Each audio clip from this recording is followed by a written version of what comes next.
I didn't want her. I didn't want you. You got me out here talking politics. That is not what I'm trying to do. Yeah, Why buddy.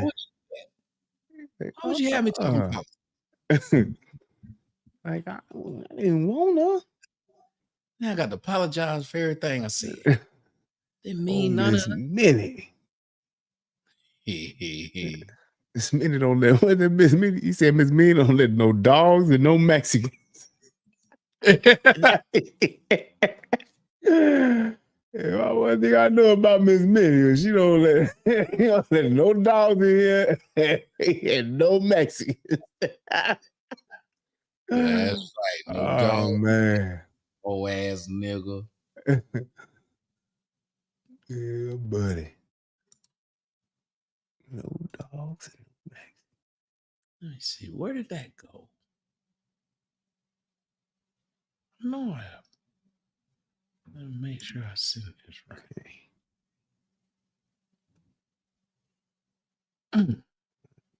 Switch that. Go over here. Then we are going to go to the regular joint. There it is. All right. Live. I would share the definition of balling with you white folks. To you white folks. But no. The game is to be told, to be sold and not told. So fuck you.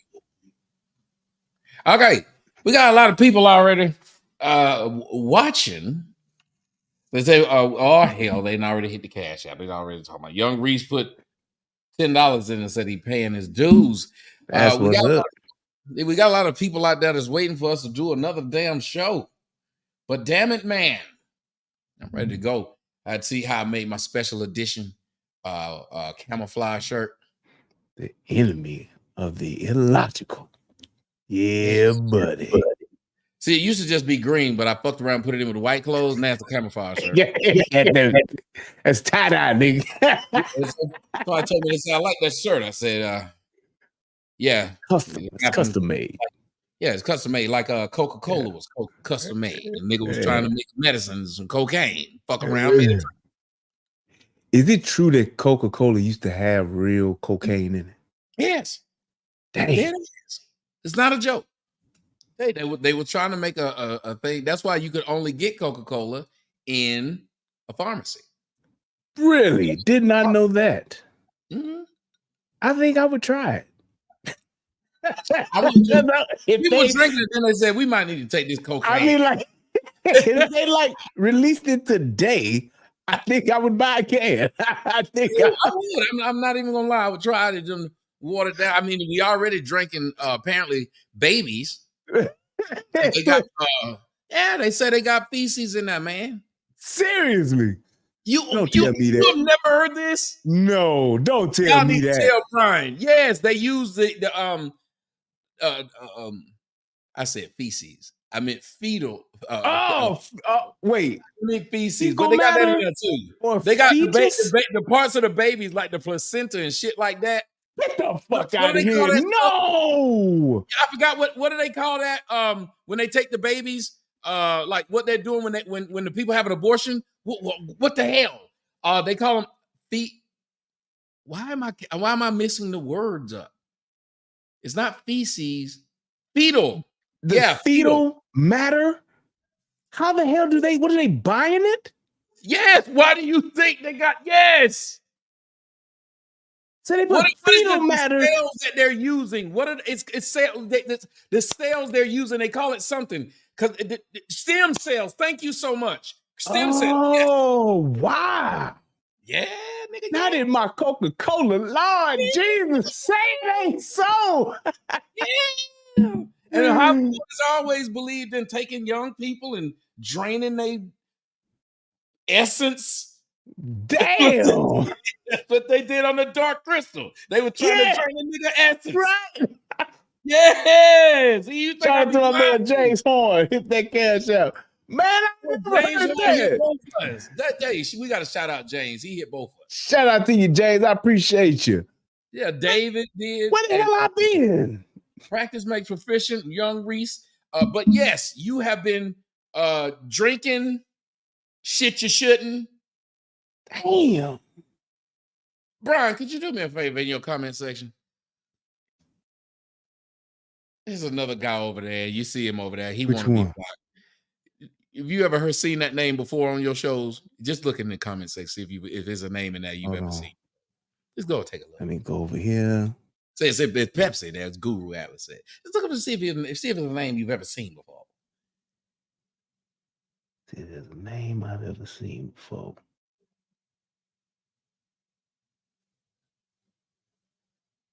Wow.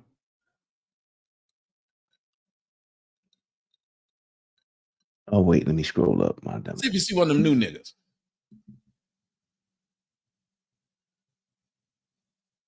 Okay, I'm at the top now. Yo, fans. I think he was the last one to comment. Is Pepsi the one that said it's Pepsi? Oh no, I can't. That's your page. Your page on my end are all the ones that seem like it's showing like a hook thing, a connection. His name is Slam Newton. All right, let's see where. Gotcha. Yep. Gone. That's another one of them dicks that just be. That's a nigga that sit there and just make 1,000 fucking videos about me for years. Yeah. Okay. These people find me. Hey man, it's that Tommy derangement syndrome, man. They can't help it, man. You like it's like you're like they crack, they pookie. Like, man, I just gotta go to it, man. They be calling me, man. I need help, man. It's scary. Help it, man. You know that they are looking for you. They go and look for you. They literally go until and they say, I have to find. They're putting your name in to find you. That was so fucking weird. Like, I can give you the first fallout. Be like, hey, I clicked on this. I don't like them. That's it. But after that, you're going to find this person. That's man. I cannot, man. I can't. I don't even know what to call it. Yeah, I don't, man. And it'd be people who claiming that they fans of mine, swear up and down they can't find me. But the nigga that hate me, oh, that nigga can find me anywhere. Man, man, you can stream. You could be streaming private, and them niggas gonna find you. Like, it's a private link. How did you find it? How did you find this bitch? Oh man. Fuck. Kazamaz, he played, said, good evening, gentlemen. I can't stay for this one, but here's a 20. Have a good show. I'm going to take that 20 and run to the hosto. The minute you and I will never fuck. No, you and I, we were talking before the show started. We were talking about Javante Davis. Is that his name? Davis? Javante Davis. Tank Davis. Tank. Did they arrest him? No, I don't think he did. I don't think he got arrested in that video. Or he may have. I gotta remember. He might have. We might need to look at that. Yeah, we might need to look at this. Yeah. Because I was just curious. Like, before we tell them what was in it, tell me how you felt when you watched it. Y'all, we're gonna do like some kind of like we're gonna do some reviewing some stuff. Yeah, it's a reaction video. Stephen A. Smith and Charles Barkley. But we got to not arguing, but commiserating. Yes. Yes, we were. Because I asked Brian, I said, Brian, I felt some kind of way about what I saw. How did you feel? And you said, I said they was fucking with him. It was one of those things, and everybody knows that, hey, I am definitely pro-police. I've served, I done put on the jersey, all of that good stuff. And it was like one of those things where I saw it and I was kind of like watching it, but doing something else. So I was more so just listening as opposed to watching everything. And as I'm listening to the officers and their tone, And I'm like, damn. I said, they sound like they're kind of being like dicks. And so then I like started it over again. And I said, well, let me see where this is going. And I'm watching it and I'm listening. So now I'm into it fully now. And I'm watching, I'm like, oh, wow, they're really being assholes intentionally. But, it's like sometimes you could just be a little aggravated, especially when you go into a domestic, because I get that part, because domestics are like the worst calls to go on. I don't give a damn what any officer knows. That's the worst call you can go on. So you could be a little agitated because you don't want to deal with it. But then I'm listening to him. And I'm like, well, no, he's really fucking with this guy. And it was kind of like he was trying to set the stage, or if you will, set a trap for him to fall into. So he was pretty much like, just give me a reason and I'm definitely going to arrest your ass. Just act up a little bit and I'm going to run your ass in. I'm going to be the officer that's going to be known for locking up Tank Davis. And it was like, you rarely find officers that are working in areas like that. Because I mean, my man is in a really nice and beautiful, affluent neighborhood. You rarely find those officers that are like that. House. Yeah, house is dope. But it's like you rarely find officers like that in those types of neighborhoods because they know who the people are that they serving. And it's like to see somebody like that, you like, oh, I know exactly what this is. He got that. This nigga got money, and even though this nigga he got money, he's still a nigga. And if he fuck up just a little bit, I'm gonna run his ass in just because he a nigga and he really don't belong over here. If he wasn't no boxer and good with his hands, he would never be over here. And he really had that type of vibe about him. And I just couldn't believe like why you, as most police officers that got experience, you don't really go out of your way to be an asshole because it takes more out of you being that guy than it does being the guy that says, hey, let me just do my job. Let me just go home safe, do my shift, and I'm good. But these guys, oh no. Mm-hmm. They was with the shits and they was wanting to kick it off and hoping that he stepped out of line. They really were. And it was shocking to me to see police officers doing that, especially with somebody that they know is like a celebrity. Usually they try to just keep it smooth, keep it light, and just say, hey man, let's just, yeah, exactly. But not though. That dude was a straight asshole. Now, when I saw it, that's what I was thinking. I was like, here's what I was thinking. I said, Tank Davis is not a very intelligent guy. He's not carrying himself very intelligently. But then I realized, I said, no, this has nothing to do with him. This has something to do with A, the bitch at his house. B, and I think it's sad that us men find ourselves allowing these women, think about it, to do us like that, to make us lose everything that we have. Like, is pussy that good, Brian? I don't know. I ain't had none in a while. Is it? Is it that good the way niggas is just crashing out? Don't laugh at me. Y'all laugh at me. That's why I don't like hanging with this nigga. He just start laughing and won't stop. He don't even laugh. I ain't had none in a while. Is it really that good? Yes. I'm just saying, what is it like? Yes, it's the only thing. The thing I would pass on the pussy for is some water. That's just to save my life to get some pussy. I say yes. Yes. To sum it up. Hold on. Yes. Hold on, baby, because I can't go no further unless I drink this. Other than that, that's it. Anything else? Damn the kids. Damn food, all of that. That's it. That's it. That's it, Jack. He said yes. Lord knew what he was doing. He was like, it's like catnip for niggas. There it is. God, no. Because it's just sad to see brothers just will lose everything, including, like you said, they life. Nigga will give up water for some pussy. Yes. Dry mouth and all. And, yes. And I was sitting there, I'm like, because this nigga had on them cars and trucks. Yep. And he had like a lot of cars.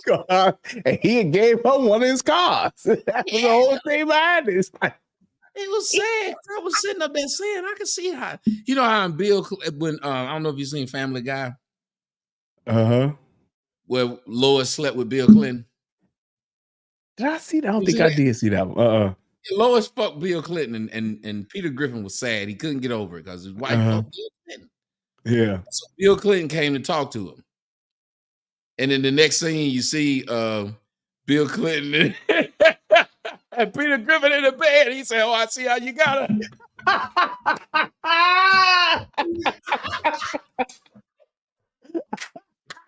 They were trying to say Bill Clinton just he gave so good.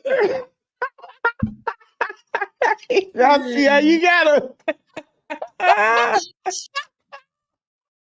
Yeah, he said Bill fuck Peter. Yeah. You know what? I see how it happened. That reminds me. I remember one of the first times when I first started watching you. You ended a show, and I'm telling you, nigga, I hollered. It was a somber moment, and you was wrapping up the show, and you was talking about pussy and how addictive it was, and you said, I can't swim. However, if you told me that there was some pussy at the bottom of a pool, then I'd drown trying to get to it. And goddamn, hey, ended the show, nigga. You was like, that was it. Like, not the line.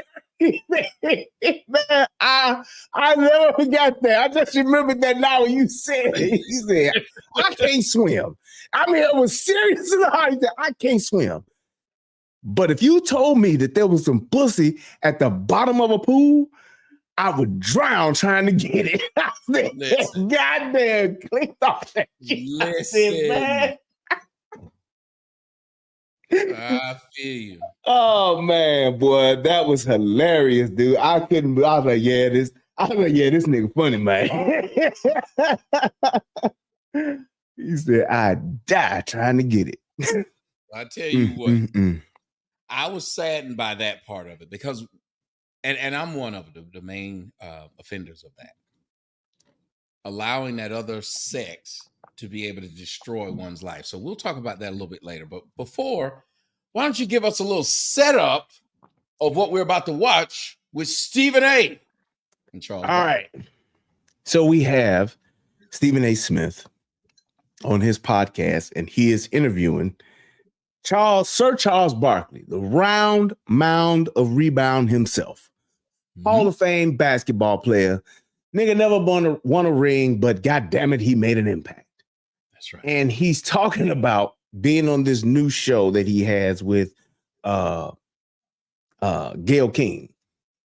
And he's talking about, just like they're talking about politics, and they go into both candidates that are currently running right now, which would be Biden and Trump. And it was really odd to me at how they are really, and when you listen to it, you'll hear how they have this right-wing, conservative, Republican point of view, but they still hate Republicans and they still vote Democrat and they still doing this and they really want to see a Democrat go, and you can just see them literally tiptoeing around the real issue and just calling it what it is, and they're just holding on to the Democrat plantation mentality, but they steadily saying, but we kind of like are on this side. So it was real crazy to kind of see how they were speaking, but we can break it down and we can talk about it.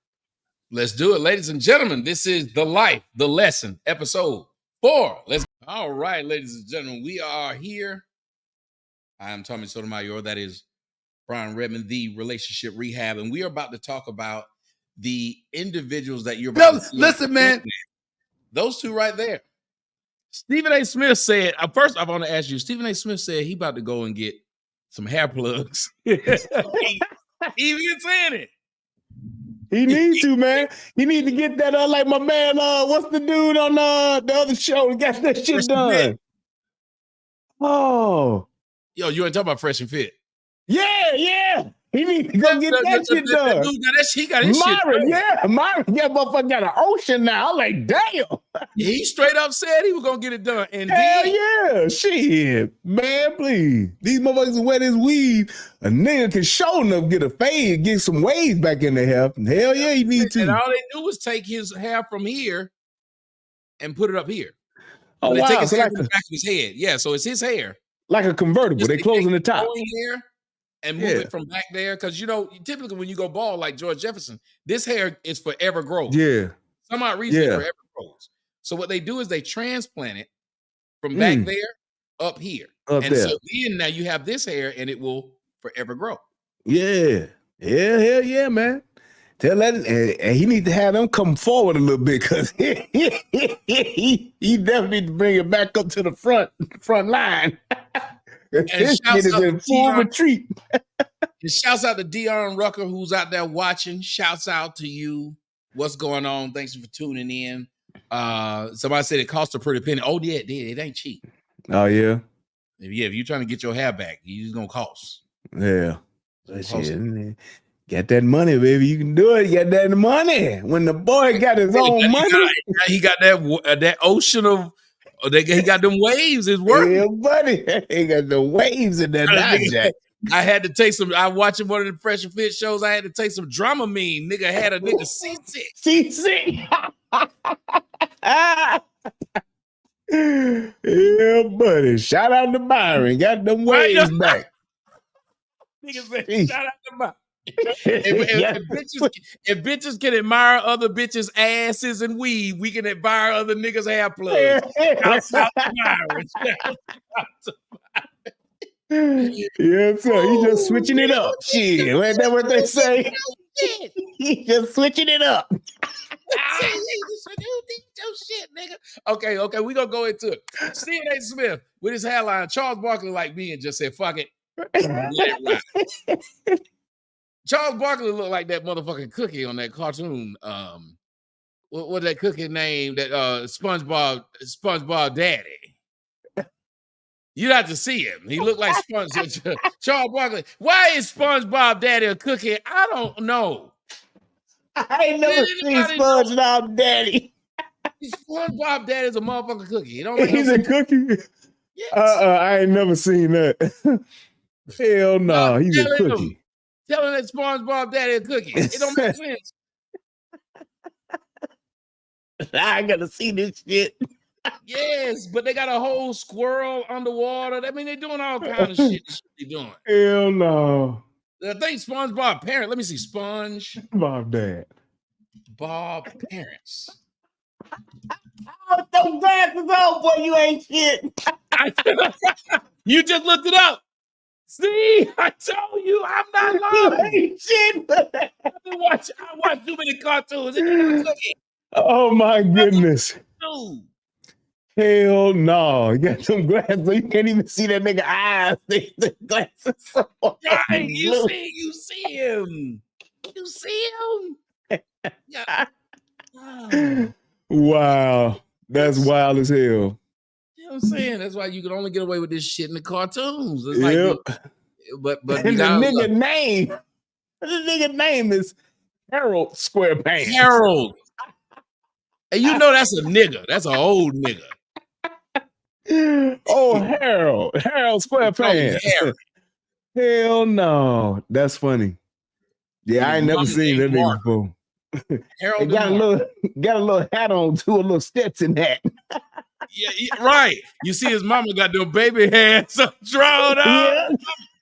His mama got the baby ass. She is wrong for that. Mama got a head. Oh my goodness. Hell no. Yeah, buddy. God damn. Y'all gotta see this shit, man. Look at this. We did a segment on our show called Tommy puts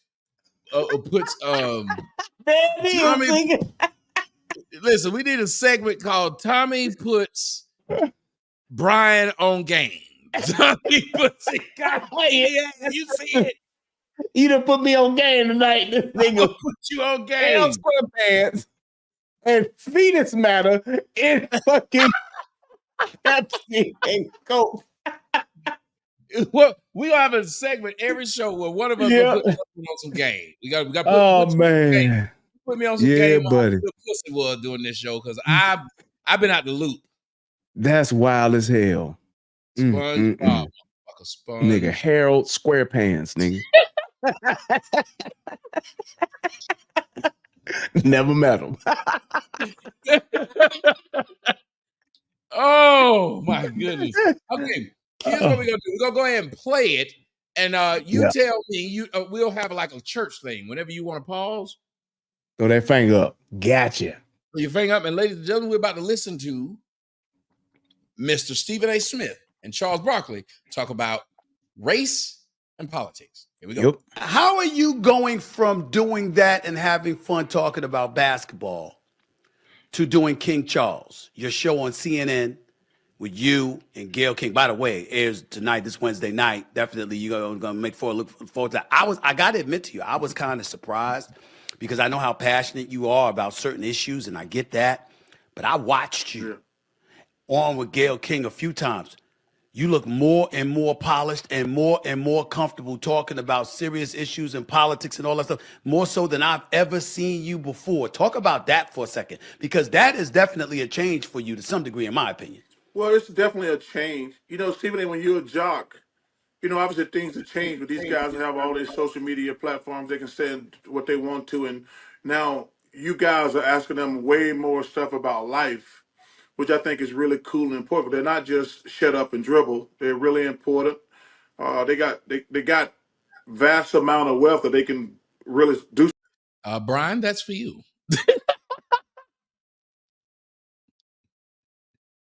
They're wondering why he got on his auntie glasses. I think you muted yourself on accident, but they're wondering why he got on his shit, auntie. Yeah.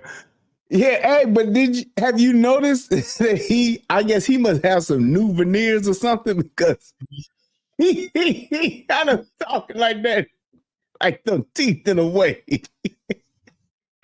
put himself on game. He put himself on the teeth game. He got the new veneers in, and they kind of like talking like this. Every once in a while, they'll catch them teeth like that because she. Oh yeah, they'll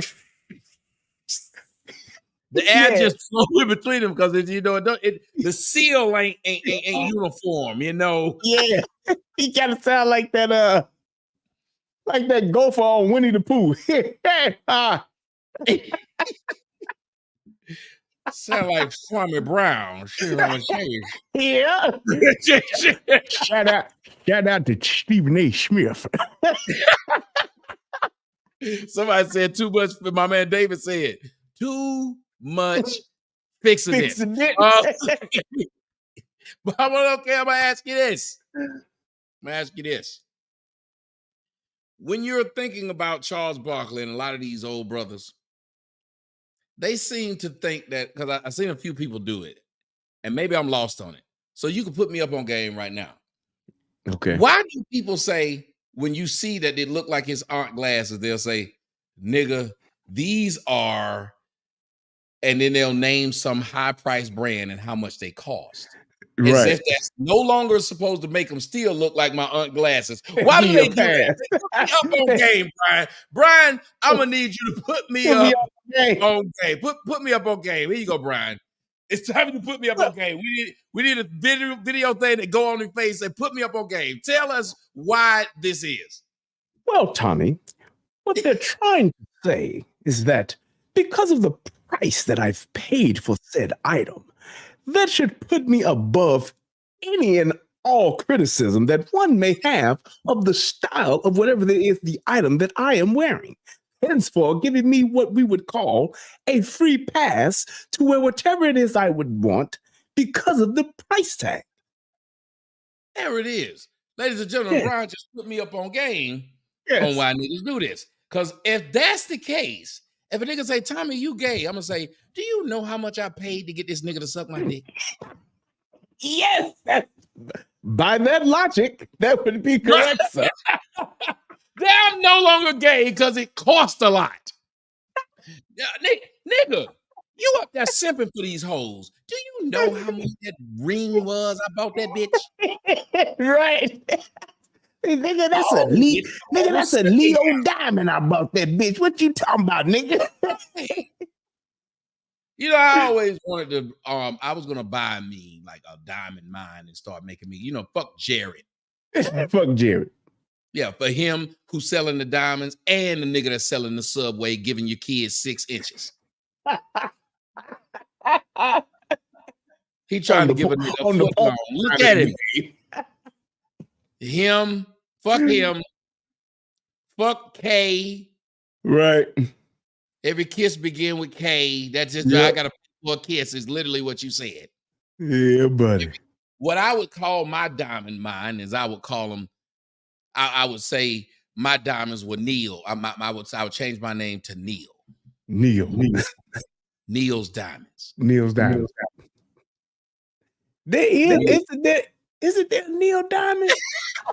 not the singer, but there is a Neil Diamond, ain't it? Is it so. For real? I think it is. Yes. There's a Leo Diamond, and I want to say there's a Neil Diamond. See, I want to get the man who dead, but his family members. I'm assuming Neil Diamond got to be dead. If he's not, I apologize. No, he's not dead. Neil Diamond ain't dead, my man. God, he's still alive. Yes, Neil Diamond's still alive, nigga. God, Neil Diamond been going on for Jesus Christ, Mr. Sweet Caroline himself. You goddamn right, Neil Diamond's still alive. I know who he is because you know it's just like I said about my homeboy Byron. Now he got that sweet hairline. Bump, bump, bump. His head never looked so good. So good. Got that hairline. Oh man. No. Somebody said they would have theirs called Lou Diamond Phillips. What about Diamond Dallas Page? Oh man. Hell no. But I just want to Maybe I got shit mixed up. Sued by somebody with more money than me. I'm tired of getting sued by people who just want money from me. I want to get sued by somebody with more money than me. I want this nigga with more money. Because Ray J didn't do it. He threatened to sue me over my song, the one bitch. Yeah, one bitch. He threatened to sue me. Had his people send me a cease and desist, everything. Yeah. Yeah, he's hating on you, nigga. Nigga was hating. First. Yeah. But it ain't Neil Diamond at K Jewelers. It's the Neil Lane Diamond. That's what it is. Not Neil Diamond. Yeah. But it's a diamond. But it's Neil Lane. There it is. Neil Diamond. Neil's Diamond. Yeah, buddy. I know I get sued, but that don't matter. So let's listen to what Charles Barkley in his auntie's glasses is about to say. Let's listen. Some things. And them new teeth. You know, and I didn't want to work more, to be honest with you. But Gail didn't want to work more, but we want to work together. Because I got a lot of love and respect for Gail. Yeah, she's a friend. I've known her for years. But, you know, man, there's some interesting times we're in. A political climate. This political climate we're in where, you know, people are trying to block the black vote in certain states. I got to stop it. Yes. Interject, please.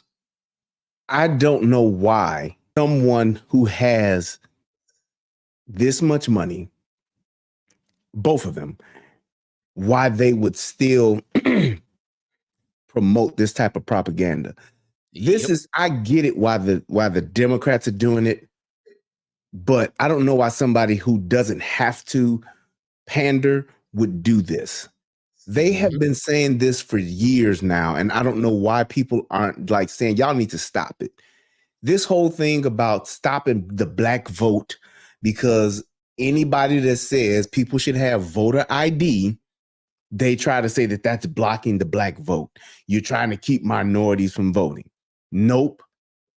Most people who have just a bit of sense, they know 99.9% of niggas out here got some form of ID because them niggas are either working or them niggas are getting some type of subsidy from the government. And you can't get shit from the government. You can't get no WIC, no Section 8, no aid check. You can't get nothing from the government without an ID. You can't apply for any of that shit without an ID. So the poorest of the poor of our people, they have ID. So if we're saying, hey, if you're gonna vote, you should have an ID. You got to have ID to buy liquor. You got to have ID to buy cigarettes. You got to have ID to get in the club. You got to have ID to get on the plane. But you shouldn't have to have ID to go and vote. How stupid is that? You gotta have ID to do the simplest shit, like you said. Yes. To go buy your cigarettes, you need an ID to buy you some alcohol. ID. Nigga, to get in the club, you got to have ID. You at a restaurant and order a margarita. Nigga got to have ID. But voting. Now just come on, baby. Vote as many times as you want to, honey child. That's what they think black folks been doing for years. No. You got to have ID. And everybody should have to have ID. Exactly. Listen, Brian, all I got to say is this.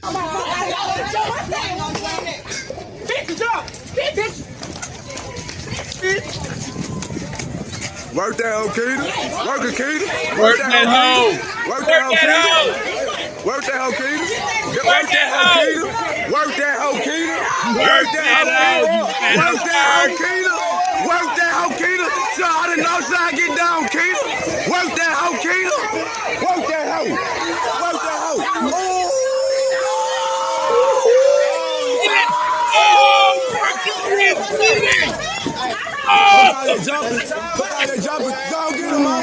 Oh my God. Go get him, mama.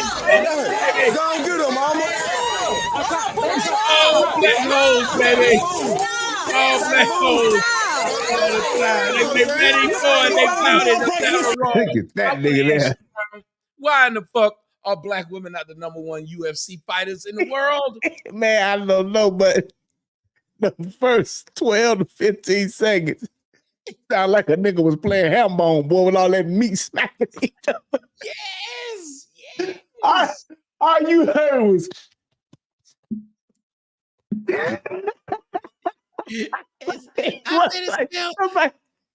somebody smacking a ham or what? Here's what here's what Brian and I would like for y'all to do while we play the rest of this Charles Barkley thing. We would like for y'all to tell us, what do you think it smells like? Tell me the things you think. Brian, I would like to ask you, Brian, what would you say if you were thinking, what would you say it smells like in there? Well, Tommy, I would have to say there would have to be a strong, I'm talking about just an absurdly strong hint of corn chips from the weave. Some type of locker room sweat, because they look like they've been wearing those clothes for several days, which would also in turn that their hind parts have not been washed in quite some time. So I would say it would be a hint of genitalia musk that is heavily permeating the air around there, sir. Well, yeah, I would say it probably smells like afterbirth. Afterbirth. Trying to say. B-I-R-T-H. Bath. Bath. Bath. Bath. Bath.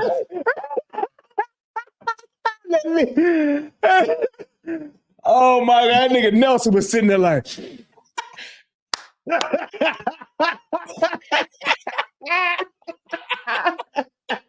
B-I-R-T-H. Buff. Oh man. Boy, I can imagine just the level of funk talking about make George Clinton say goddamn. Ooh. Yo, the funk of 40,000 years. Man. I say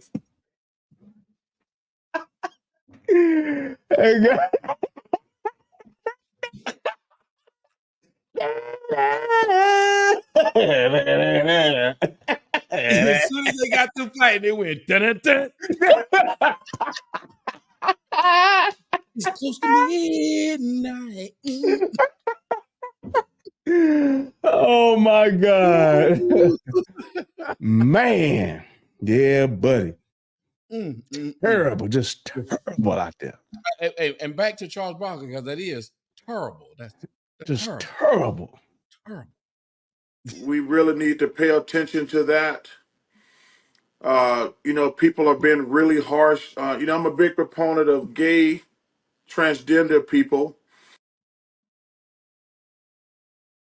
He's a big proponent of it. What does that even mean? I'm a big proponent of gay, transgender people. I'm pushing this? Isn't that what a proponent means? Exactly.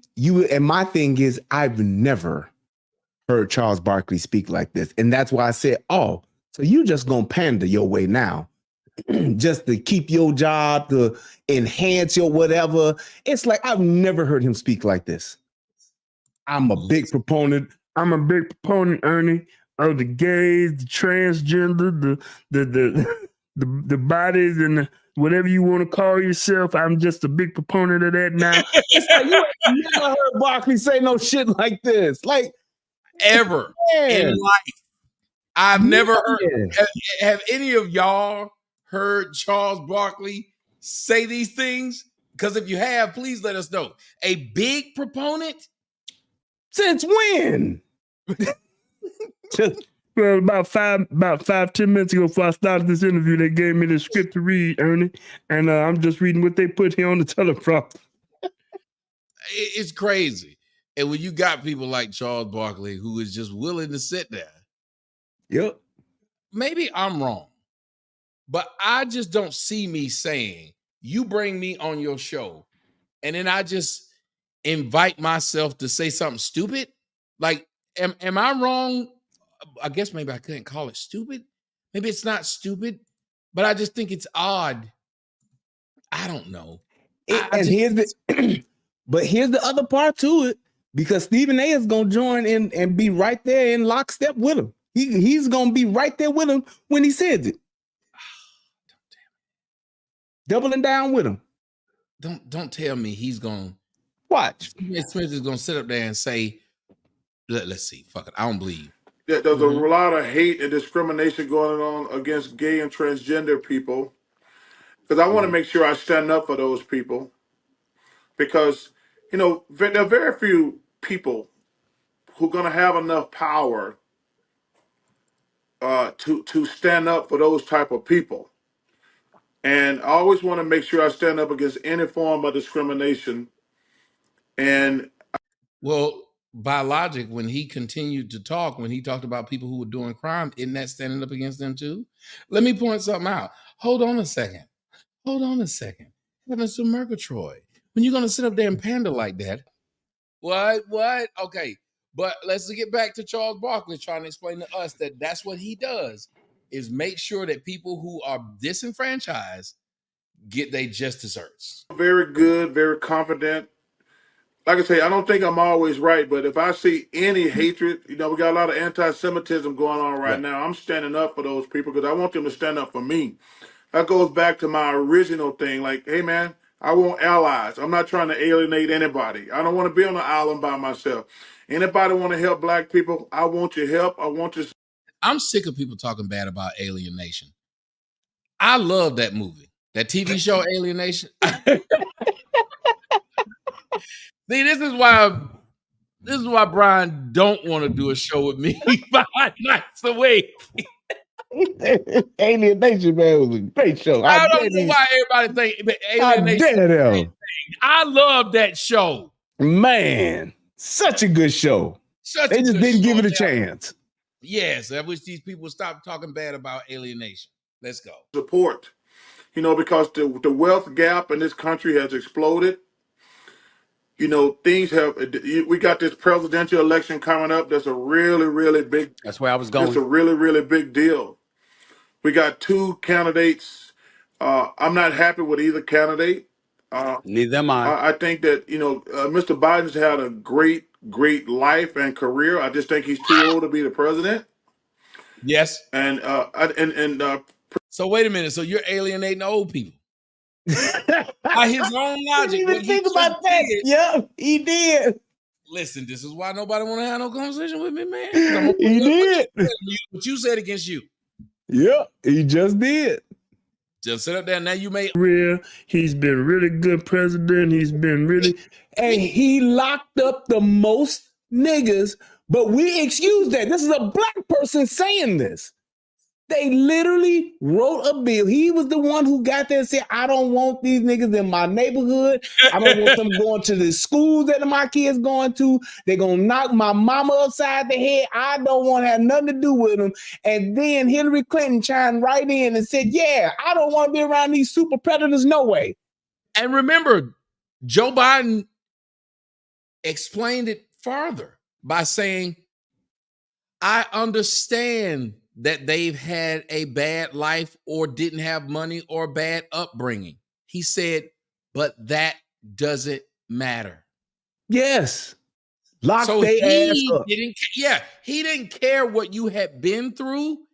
He felt like you should understand the law. Now, I don't have a problem with that.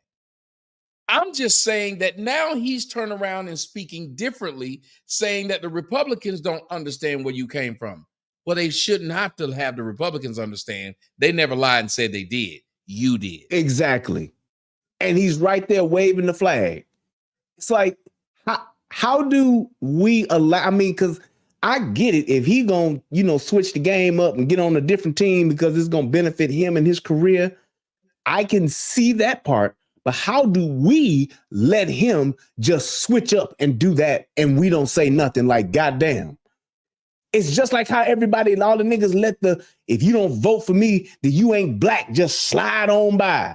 But then we gonna hold Donald Trump to the utmost highest possible standard, humanly possible. We gonna hold him to that, but he gets to say this and we get to let Joe Biden do whatever he gonna do and say whatever he wanna say. Nigga bringing fried chicken to go eat with niggas and everybody just all right with that. I'm done. I can't do this shit.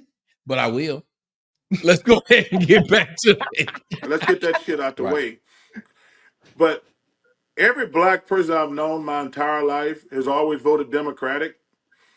And I said to myself, well, damn, other than me dunking a basketball, everybody else in the exact same boat. And I think we got to do a much better job if we vote Democratic to hold them accountable and do more instead of showing up in our neighborhood.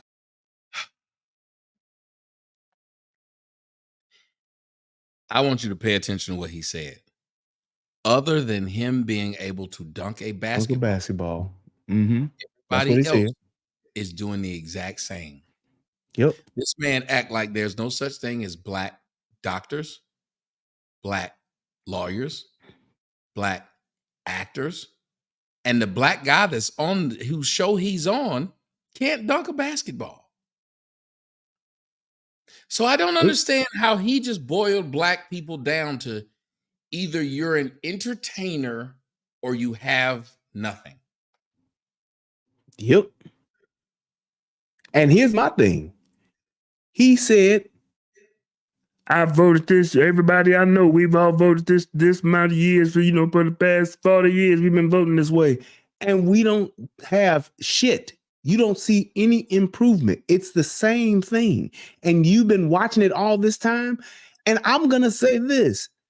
Anybody that listens to someone like this and you see that he is a wealthy person and he's not voting his own interest, that to me is like, it's disingenuous, but it's a thing to where how fake are you going to be? Why would if I'm a millionaire and I know that I'm being taxed by the Democrats who always telling me I need to pay more, I need to pay more, I need to pay more. I got a family too. I have a lifestyle that I've earned and worked hard for too. Why would I still vote against my own interests? That's ridiculous. It makes no sense. It's like there's no way I would do that. Well, you have to ask anybody that's voting against their own interest of why. Like Moses voted against his own interest when he went back to the Hebrews and left the Egyptians.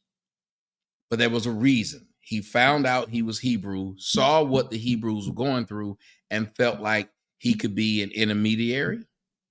Yeah, I think that might be a correct race. He felt like he could be that. If Charles Barkley was saying, I've lived in the ivory tower, but I've realized. But no, he's saying, I lived at the bottom and I've realized. Yep. Well, apparently you lived at the bottom for so long, you did your best to try to get away from it.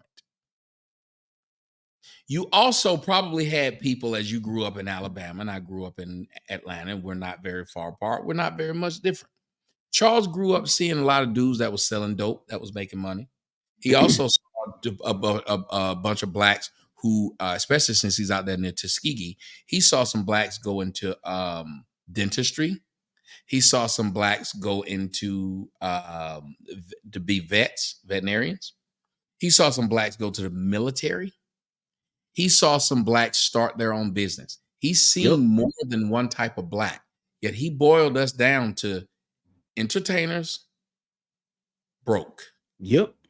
And we're talking about a man who has obviously traveled the world. Yes, he's seen niggas. That got money. Exactly. Not only he's seen them, he's been around them, hung out with them. I mean, come on. Why would you feel the need to actually reduce us to that and to make that be like your point of contention as to why you're getting involved, why are you talking about politics and all of that, but you're not calling out the pink elephant in the room and just come out and say, hey, man, both sides, I get it, but this side we've been voting for ain't been working. Yep. No, I think we just got to hold them accountable, Stephen, for what we got going on. We just got to hold them accountable more. Man, it's been 30, 40 years we've been voting this way.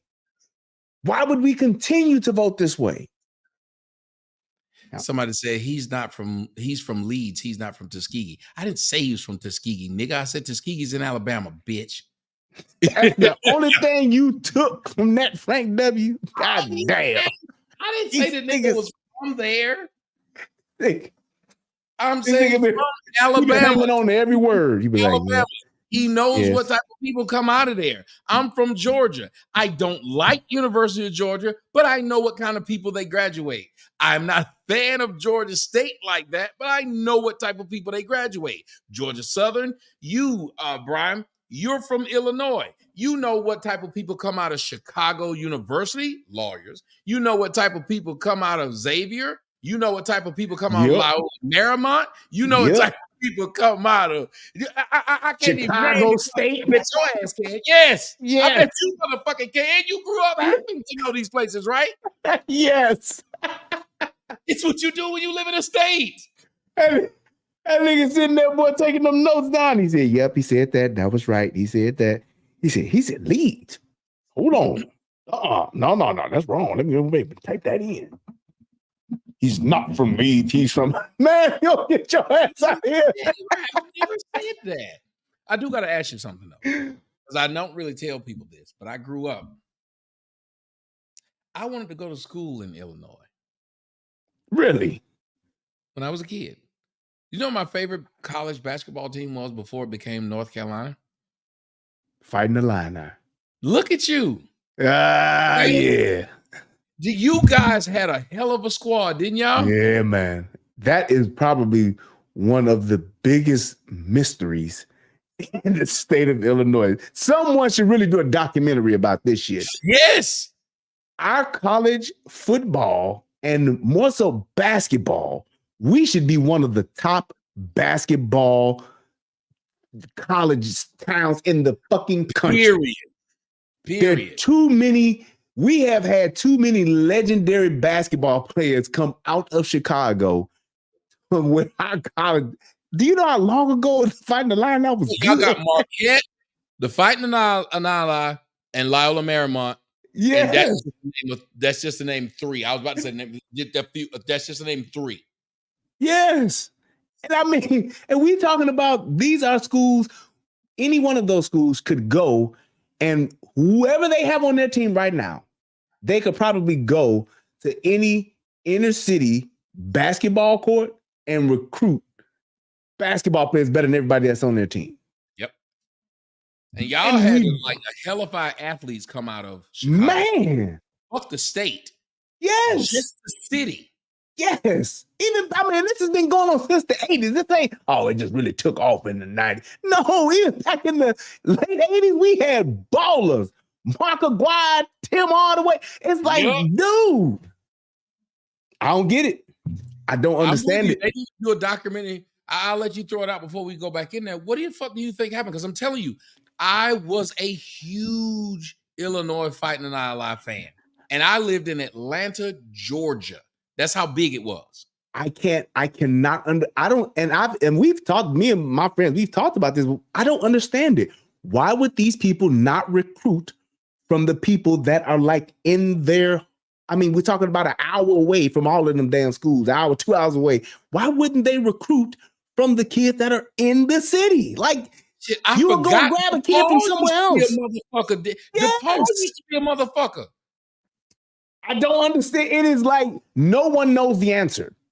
Nobody knows the answer as to why. I can get it with football, but even though we still got some studs, we've had some studs here and there, but basketball, man, please. There's no reason why we have never had just, I mean, like I said, since the Illini was probably the last like really good talked about team. Yeah. None of them. Yeah, none of them have ever put a team together from the city. 80s, maybe early 90s, used to be able to pencil in the Ally and DePaul Sweet 16. Yes. Sweet 16. Not just make the tournament. Sweet 16. They showing up. And like you said, it has to be something criminal going. Like they said, Derrick Rose. Somebody said Derrick Rose. It's like, how are these kids get? I mean, and here's the thing: if you don't know, but in Chicago, man, them top 10 to 20 basketball players are known throughout the city. Like you will know, like, oh yeah, he hooped for Simeon, or he hooped for King High School. Man, the high schools alone had. I'm talking about the games. Man, come on. The games would be like people would go to high school basketball game. Yes. Q Richardson, Kendall Gill, Marcus Liberty, Antoine Walker, Anthony Davis, dude, Kenny Battle, KG.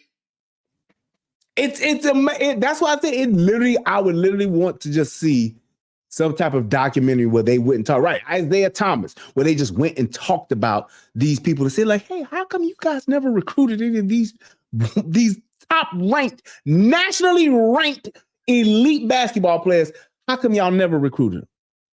Never. They've never been like, yeah, such and such came in, man. Yeah, he grew up here, man. We got him right here. Never. See these teams. I mean, we talking about when Ronnie Fields and Kevin Garnett was over at Farragut, man. Dude. Nope. It's like Quentin Richardson. Yup. Nope. Just I don't get it. Y'all had was insane. And I don't get it. Y'all have, it just leaves now. Yes. There now it leaves completely. Yep. It's unbelievable, man. Wow. And nobody knows why. Yeah, we're gonna have to get into that, and I'm with you on that. So a documentary needs to be made. Isaiah Thomas talks about how they have so much talent and it didn't stay at home, but no one ever goes past why is that? Yes. And no one knows it. Never have. And it's like all of that talent, and not to say that you're gonna get all of the talent. We know that's not gonna happen, but you should be getting a good percentage of the top recruits that are going elsewhere to play that are leaving your city, and nobody's asking like why. And we got the money, we got the facilities, we got that. Oh yes, Texas gets Texas talent, Alabama gets Alabama talent, Florida gets Florida talent, Georgia gets Georgia talent. Ohio gets Ohio talent. Ohio talent. Yep, it's crazy, man. Talent goes everywhere else. Yep. Everywhere. We'll go to all them places. Yep. We'll go to all them places. It's crazy. Jeez. Yeah, I think there's something need to be done. Let's get back to Charles. Yeah. Because every 4 years and say vote for us. And that's what they've actually been doing for the last as long as I've been alive. Because, These neighborhoods are the same. These schools are the same. The economic opportunities are the same. And like I say, I just don't like the way I just don't like the way President Trump carries himself. And like I say, people can vote for him. I don't tell anybody who to vote for, but I'm gonna have my opinion. You know, I'm really excited to have Nikki Haley on tonight because I went at her pretty hard about a month ago because she said she didn't believe racism existed in America. Which was utterly And ridiculous. I went at her hard too. and I said, well, I think she's right. If you discredit slavery, Jim Crow, segregation, I said it's been peachy keen for us black folks. If you take those three things Civil out of War. it, Slavery, Jim Crow, and segregation, none of which he's had to live through. Listen to what he said. Nikki says that today slavery that there's no discrimination or racism No in America. racism. He then goes back to shit he didn't experience. Yep. Why do niggas do that? I have no idea. And why would he name off all of the things that Democrats have been notorious for instituting? Bad schools, crime, just no funding, no type of anything for black folks, nothing. But he still vote Democrat. Then he turns around and says, and this is what a lot of people say, I don't disagree and I ain't got no beef with Trump's politics. I just don't like the way he carry himself. Right. What the fuck does how I carry myself have to do with you and your life? How does that impact your life with the way that I carry myself? Oh, so I can have bad policies.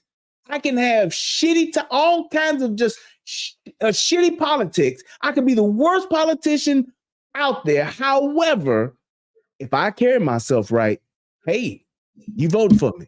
I guess that's why we voted for Barack Obama.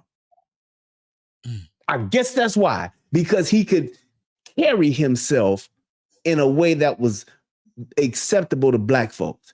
Why would somebody like this be still saying that very same thing when he can see all of the things that are wrong in the black community? He can see all of the things that are wrong in these inner cities. He can see on the news every day all of the things that's going wrong.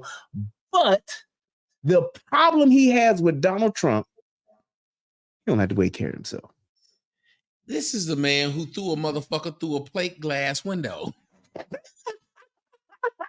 I'm not saying that we can't know we ain't shit and acknowledge other people who fit in the ain't shit lot, but he also wants us to look past that and look to the logic and truth of what he's saying. So why wouldn't he do that with Donald Trump? Why wouldn't we do that with all human beings? And I do want to throw out that TCT said something that I did not know. McNabb's from the city? Yes. Went to Mount Carmel. Went to Mount Carmel High School. Yes, sir. That's what I'm saying. We've had it all. But and then the other thing too with Charles, this is the same person who said, if I want to gamble all my money away, I should be able to. This is the same person that said, don't look up to me. I ain't no role model. I'm not a role model. The same man who says that, but he has a problem with how another man carries himself when he has been a proponent of saying, don't worry about how I carry myself and don't judge me on how I carry myself. You just do you, because I ain't trying to be your kid's role model. And I want to gamble and drink and smoke and do whatever I want. And he said, judge me by how I do my job. Yes. My job is playing basketball. If I do that well, that's what I'm doing. If Joe Biden or Donald Trump's job is to be president, we can only judge them by how they do that job. Exactly. Why do you care about if he grabbing women by the pussy? What is he doing for my policies? He didn't grab your woman by the pussy. He didn't grab your woman by the pussy. Right. That's what I do. You're going to grab my woman by the pussy. I got a picture. He grabbed that big burly white bitch you with by the pussy. So what you worried about it for? Why do we concern ourselves with these things that don't matter when we have so much bigger things that we need to be really concerned about because they affect our everyday life? Like the fact that these motherfuckers is robbing and stealing and killing and getting right back out same day.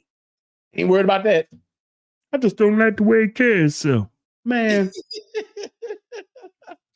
Let's get it. And I was just, and I'm gonna tell her this tonight. I said, I said, Tell her this Wednesday night. Yeah, go ahead. Tonight I'm gonna tell her. Yeah.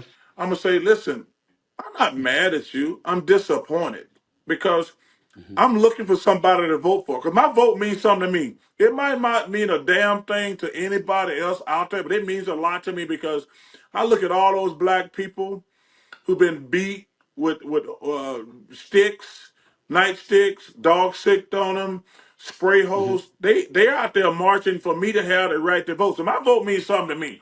I don't give a damn what everybody else thinks. So my vote means something to me. So I've been looking for somebody to vote for. Let me share a few opinions with you, and let me get your reaction to them. I'm just going to give it up to you in one lump sum. I am a fiscal conservative and a social liberal, which makes me an independent. I'm all for liberalism on the social side. I'm about gay rights, transgender rights, et cetera, et cetera. See? Pro-choice. I don't believe I have a right to tell a woman what to do with her body. Jesus But in the Christ. same breath, when we look at a lot of policies These niggas that so come bullshit. raking through Capitol Hill or sifting through Capitol Hill, one of the things that obviously plays a role in every single decision that is made, they ask you how you're going to pay for it. Like Planned Parenthood. Okay, pro-choice. You could be pro-choice, but do you think somebody has the right to say that, you know what, if I wanted an abortion, that federal funding should subsidize that? So you think about things like that. That's one thing. I think about certain Republican candidates. Would I vote for Nikki Haley? I'd strongly consider it. Compared to what we have out there, I'd strongly think about it.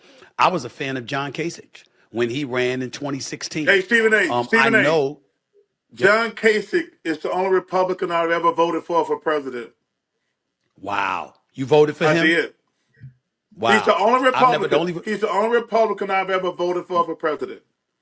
The only Republican I've ever voted for, period, was Chris Christie. And that was the governor in New Jersey because I couldn't stand Corzine at the time. Wait a minute. When did he vote for Chris Christie for president? Chris Christie never won the Republican nomination. he got to be talking about for governor. That's what I'm saying. Yeah. We listen to these people and we don't listen to them very well. Just like this man said, he voted for John Kasich for president. No, you didn't. You wanted him to win the the Republican nomination. Right. President.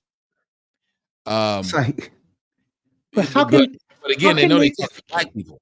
And black people don't know these. But he said, how can he be so forgiving of a warmongering, go along with anything to get money person like Nikki Haley, but he's concerned about how Donald Trump carries himself?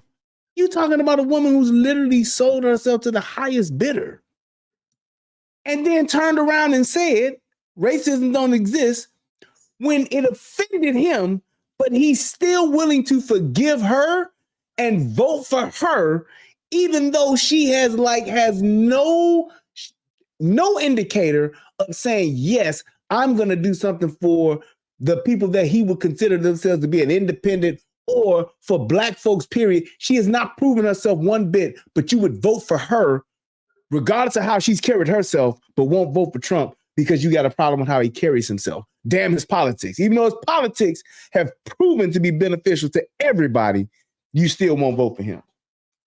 I don't understand.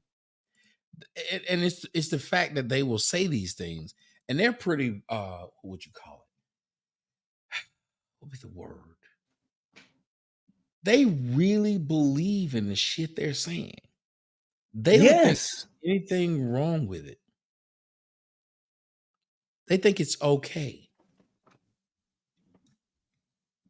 And I look back at this, and I'm saddened by how these men know life and boil it down to things that have nothing to do with them. They boil these things down to Soros talking points. Yes. To talking points. But they don't boil it down to real life. And these are especially when it comes to black men and when it comes to just men, period, that are first generation rich. Like, I was broke and got money.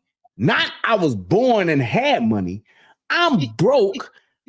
earned my way, made this money in this racist, discriminating world, and now I'm going to revert back and act like what I did to make it. Oh, that don't count. I'm just lucky. I just barely got out of there, but I'm going to talk about all of these other talking points that somebody like a George Soros is putting in front of me. I'm going to say that when you actually lived it. You lived it. It's like y'all acting like this shit don't exist because you got money and you ain't been that far removed from it. I don't get it, man. Whew. Because I thought he was an absolute mess. But I thought about Christie. You look at Kasich, definitely him. Marco Rubio is somebody I would have considered. Jeb Bush is somebody I would have considered. And I bring those nuggets up, Charles, to get to this point in terms of what you said about the Democratic Party.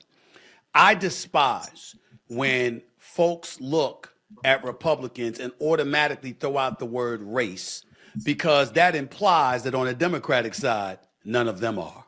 And last time I checked throughout history, there have been Democrats who were associated with the Ku Klux Klan and other things that were widely considered racist, and they were a part of the Democratic Party. So when we get caught up in that and we don't know our history enough, or at least well enough to know what role the Democrats have played in the past, it gets me a bit concerned, because that to me is why black folks are struggling. Because we're very adamant and open and transparent against the Republican Party. As a result, it gives the Democrats a license to take us for granted. And then that's how we become disenfranchised, because we don't really have anybody representing our interests. Well, that's where I'm coming from with it. How do you feel about that? Well, first of all, you hit on some serious PowerPoints there. Number one, I'm pro-choice.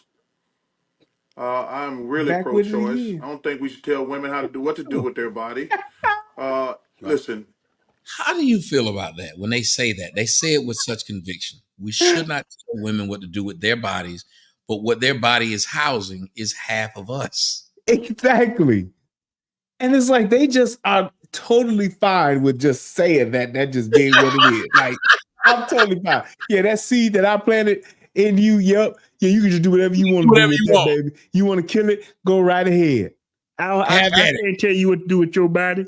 Like, why would you just say that? And then he even tried, and Stephen A., instead of just saying it, he tried to hint at it. Well, we have these things that are out there. I'm socially, I'm socially a Democrat. When it comes to just being able to do whatever you want to do with your body. However, I'm financially a conservative. So it's like, how do we pay for it?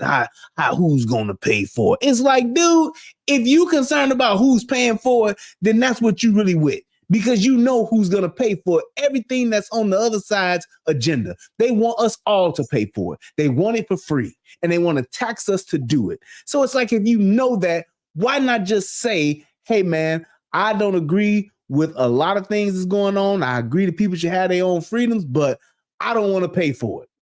I don't want to pay for people to come into the military and change their gender, and I'm paying tens of thousands of dollars. I don't want to pay for it. It's like, why not just stand on it and say that, as opposed to, I'm okay with their decisions and what they want to do. I'm all right with that. I completely support that 1,000%, but I don't want to pay for it. Come on, bro. You can't have it both ways.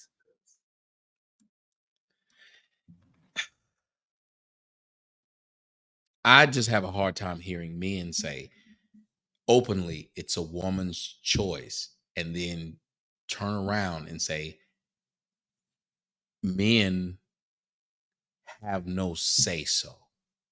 This is scary that men fall into that and push this. And both of these men are fathers.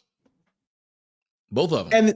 And especially for somebody like Barkley, who's seen women throughout the sports world do what they do, with not just trapping men, but intentionally going after men to trap them so that they can get money from them. Not that they want to have an NBA player's baby because they just love NBA players. Nope, I want to get a check.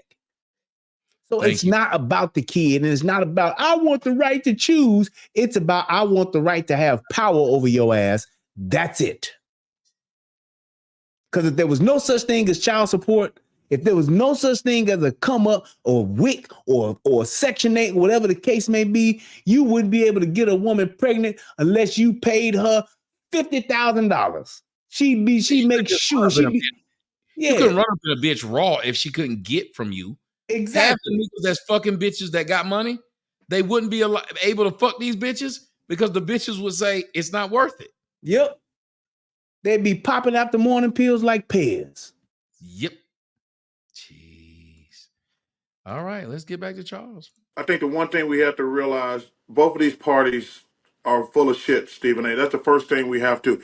It's an individual. Like there's some people in both parties that are great, but both parties in general, they're full of it. They don't care about the American people. They just care about their district and the things like that. Listen, I'm pro-choice. I actually wanted to vote for Christie. I really did. I've always liked Chris Christie. I 100% agree with you, and he's out of the thing right now. Listen, I still might. First off, let's be real. He don't like Chris Christie. He like donuts, and Chris Christie like donuts. So therefore, he likes Chris Christie. He like the Krispy Kreme donuts. Krispy Kreme. He's like Chris Christie because Chris Christie like donuts. That's why they get along. But we just gonna be real. Be real. Fuck it. Let's be real. I vote for him because when I vote, I write in. Because like I say, I'm not going to vote for somebody just because they're a Democrat or a Republican. But if I tell my black friends, man, if you're going to vote Democratic, that's fine. I've always voted Democratic. But why do we let them off the hook? They only come around every 4 years. That they never put programs in place to help us to be more successful. I mean, they put it in place to help us be more dependent on them. I'm like, wait a minute. Y'all just came up with $95 million for Ukraine. Billion. Go ahead. You got it. I want everybody to pay attention to what you're hearing. The words that they're saying and the luxury that they have in saying it.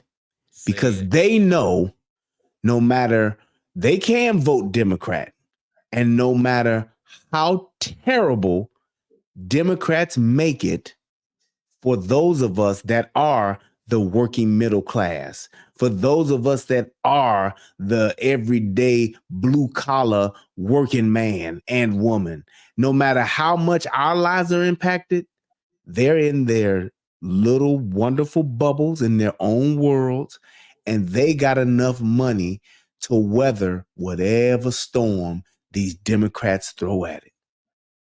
Shout out to Tony D2 Wild. They got the actual money to where gas can go up and be $7 a gallon. I got it. Grocery bill can cost me $800 every time I go into a Kroger. I got it. They don't give a shit about how much it costs because they got it. And they have that luxury. Yes, Bill Maher has it too. They have that luxury of saying, no matter how bad it get out there for y'all, I'm going to be okay. And because of that, they don't even realize, or they just don't give a shit, the luxury that they have. You said it right the second time. They don't give a shit. Because it never will hit home for them. They will never have. Now, you let groceries go up to be 80,000. Oh, these motherfuckers gonna be ready to market take streets. They're gonna take to the streets then. You let gas be $10,000 a gallon. Niggas ain't been to all the working class. We ain't drove in 20 years, but now the gas is $10,000 a gallon. This is ridiculous. We got to do something, guys. Because then it would start to affect them. But as long as they got them fat checks, and I ain't hating on their pockets, right? But I am contesting the fact that they're trying to make an argument and trying to make things okay that the Democratic Party is responsible for.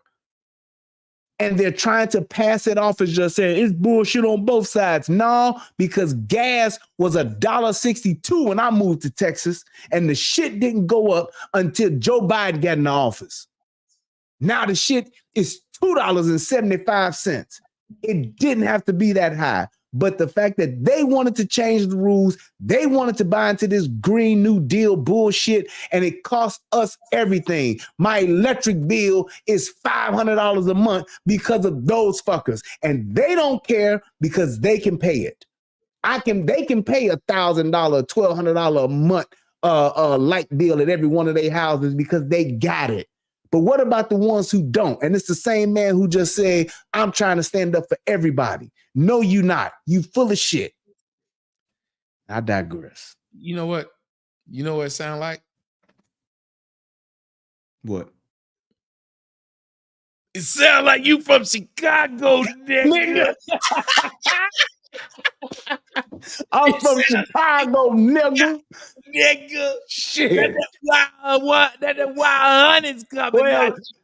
Do slow down in this bitch, nigga. No, you preaching, and you're not even preaching to the choir. You're preaching to the congregation and the people outside of the synagogue, the church, whatever it is you are. I'm listening to you saying this, and I'm like, you're right. Like when you said, I'm sure that was purposeful. When you said their houses. Yes. Plural. These people have shit we can't dream of. Yep. And will tell you somehow that they relate to you. But I will tell you that they do relate to you in sentiment only. It's like when people say, I feel bad about people being homeless. Most people don't give a shit about homeless people and don't do anything for them, but they will openly say it. Most people don't give a shit about the struggles of most of the things that they say they give a shit about. But they'll say it because they know societal norms say that you must sound like or act like you care. And if you listen to them, they are doing what we were talking about. They are. What in the fuck is this nigga saying? I have never known. No clue. But I love it. Let's get back. Wait a minute. And I'm saying to myself, I'm not pretty sure you don't have that over there in the pit. Yeah, he had them teeth done. I hear exactly what you're talking about. Now, Sure. See, Stephen A. Stephen A, I tell you, man, these guys out here, man, this Nikki Haley, I'm going to tell her tonight. I'm going to tell her on tonight. I'm going to tell her. I was disappointed. Somebody left the barn door open. Somebody need to go. Fuck up there with them wooden George Washington teeth. Boy, shut the fuck up. That shit, damn. Sir. Come on.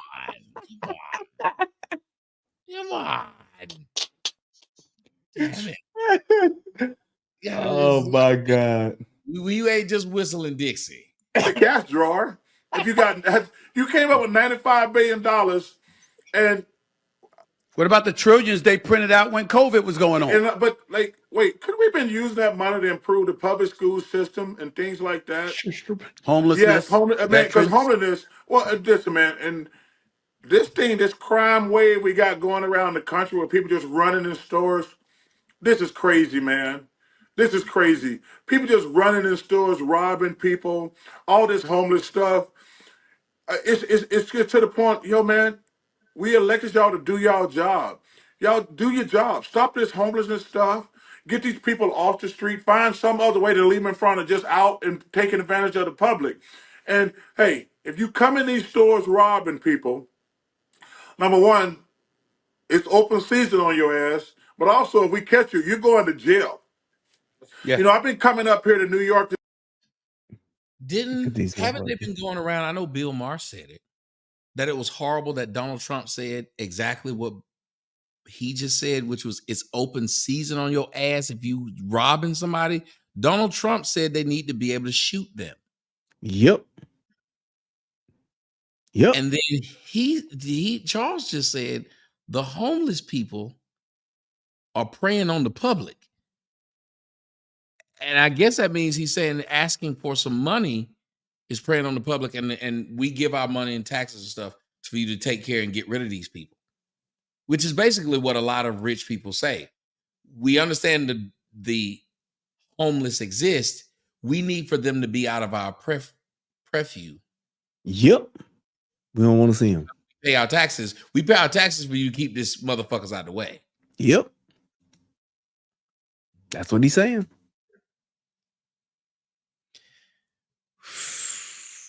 Do this show for like the last, they're robbing Macy's.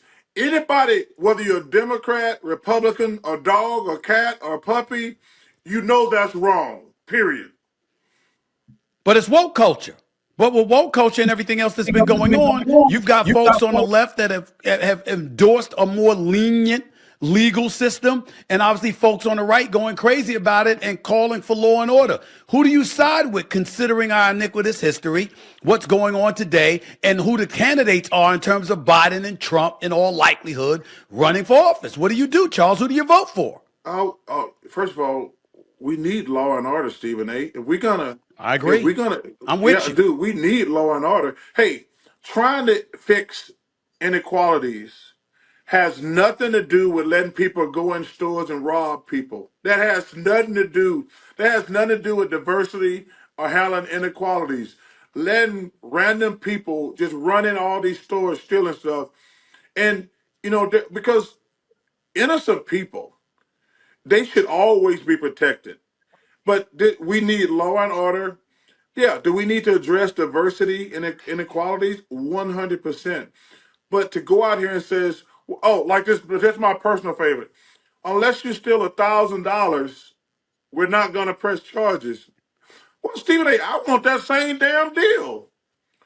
I want to be able. How about the $53 million in prepaid credit cards for migrants? That's ridiculous. That's ridiculous. I mean, come on, man. And Black folks been in the streets, Latinos been in the streets, homeless. Minorities have been in the streets, homeless, starving for years. We ain't never got anything like that. I grew up on welfare. What they talking about? I'm like, we ain't never had nothing like that. They think they just wait. We're gonna find $53 million. I'm like, damn, we can do a lot with $53 million. I mean, but man, that's why I say this whole thing is broke. So after all of that they were saying, the next things that they preach against are the things that they say they're backing up. Did you notice that? Yes. And it's like, how do everything that they have an issue with, every single thing they had an issue with is something that the Democratic Party has instituted. Every single one of them. And then what did Charles start off saying? We got to hold these Democrats accountable. We got to hold their feet to the fire when they don't do what they're supposed to do. But I won't even do it. He's not doing the very thing that he's saying we need to do. He won't do it. That's because they're doing what to the black folks? Panda. It is. Yeah. They pandering, ladies and gentlemen. Yeah.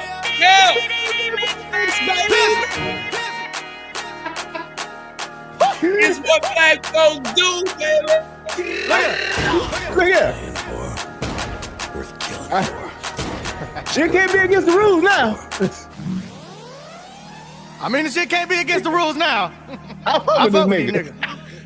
Get the nigga that did designer ad-libs. Get him on the phone, because this shit about to be lit. Like a pen. Hey!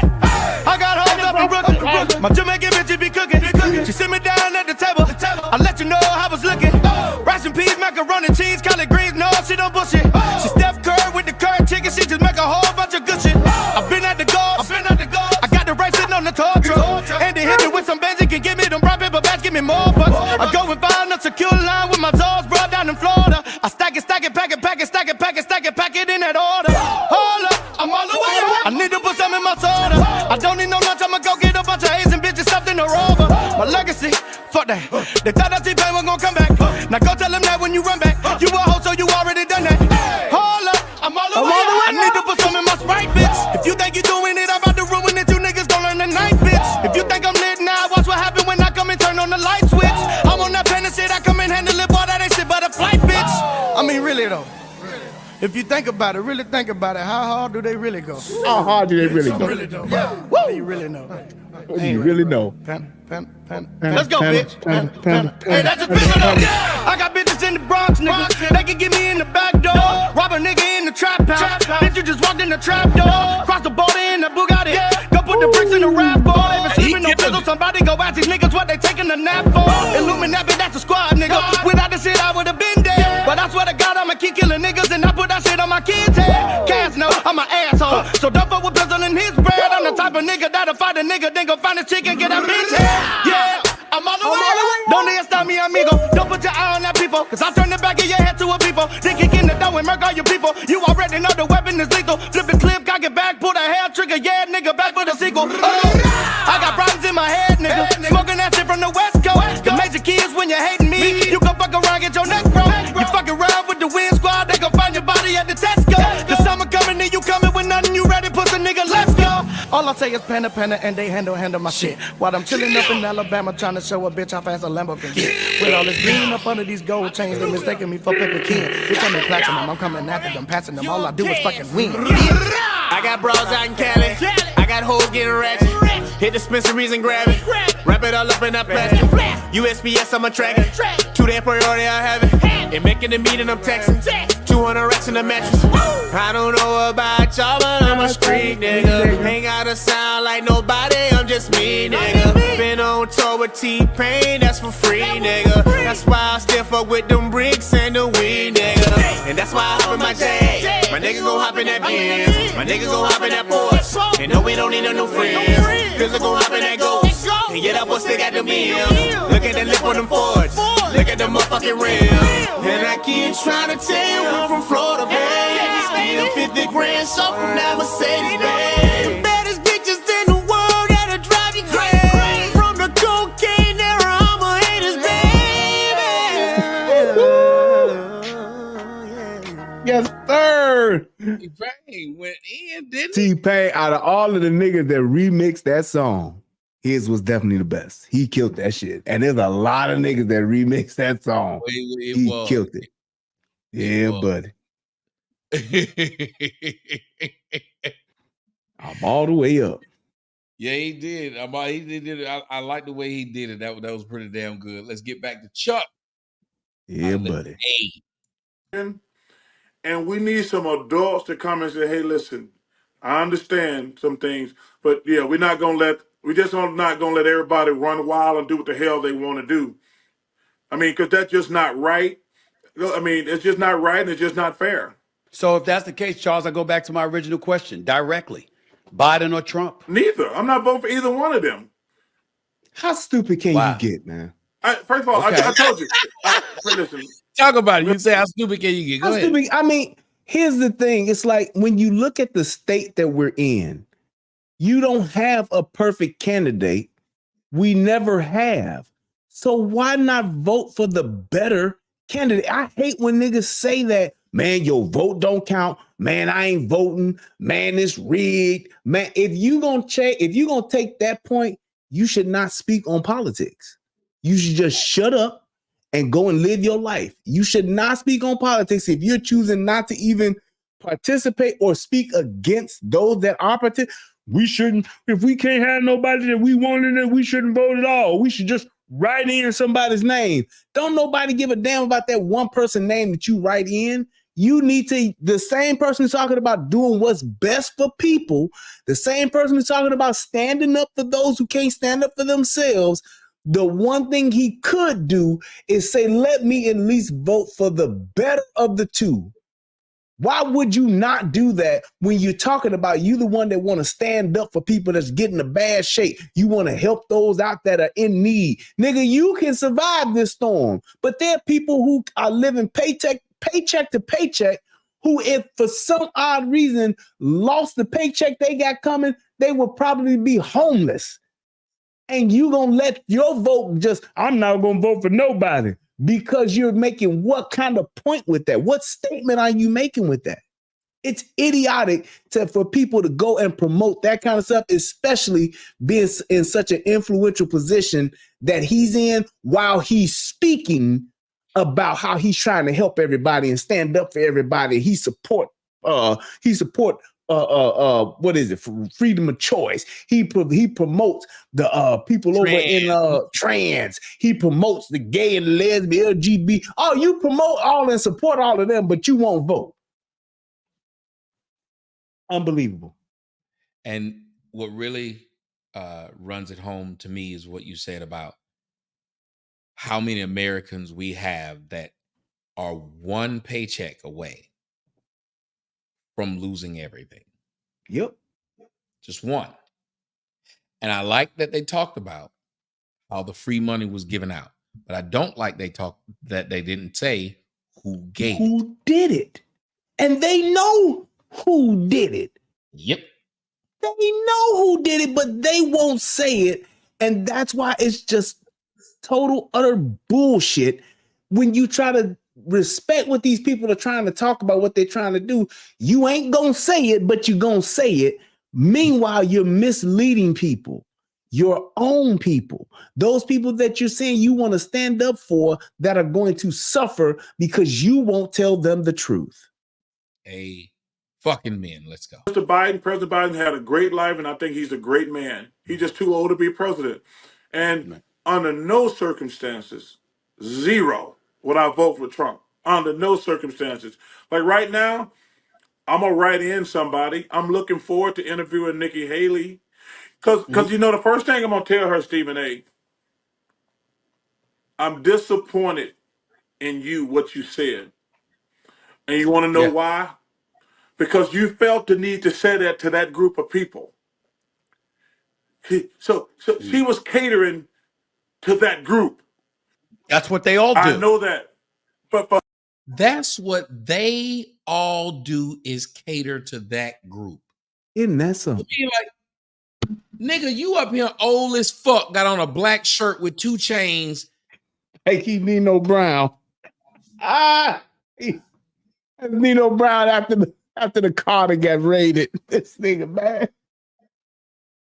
Like, when did he become smooth? Nobody tells me this story. When did Stephen A become a player? When did this happen? You weren't no player in your 20s, 30s, or 40s. Exactly. Now, all of a sudden, he's a player. I heard her say there's never been racism in America. Utterly ridiculous. First of all, as a minority and a woman, for her to say that. But what hurt me and disappointed. As a minority and a woman, you think Nikki Haley is a minority? You also then think that Nancy Pelosi's a minority. Yes. Exactly. You also think Elizabeth Warren. Great point. That 5-cent Indian. Right. Elizabeth Warren. Tall Indian or some shit like that. What the fuck? He literally said, as a woman and a minority. So what they're playing is straight up identity politics. Yes. And he's still trying to give her a pass through all of that.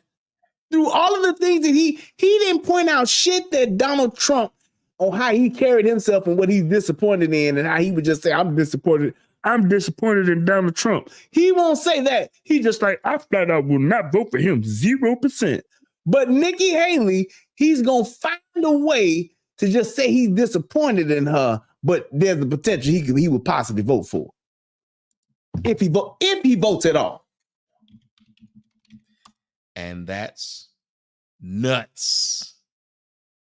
What disappointed me the most was she felt like that's what that group wanted to hear.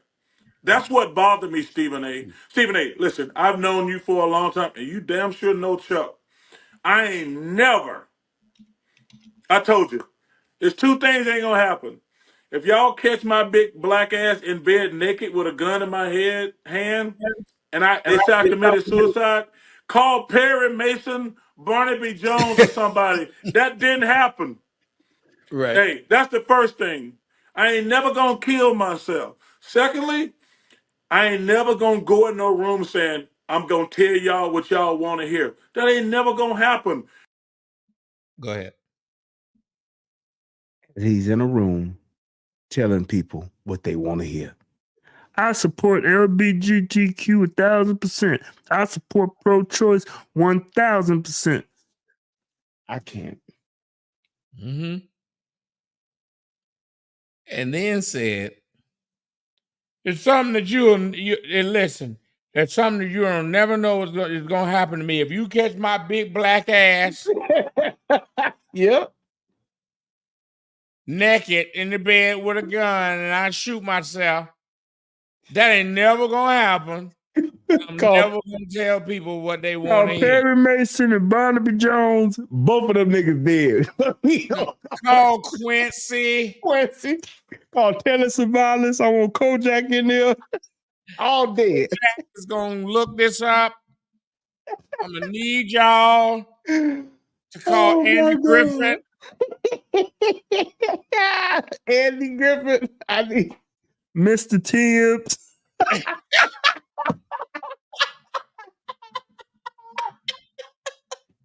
Columbo. What's the dude on the Rocks of Files? I'm going to need you to call Angela Lansbury. Call them two bitches on Murder, She Wrote. Call Cagney and Lacey. He said Magnum P.I. Get TC up there too with that helicopter. I'm going to need you to call Simon and Airwolf.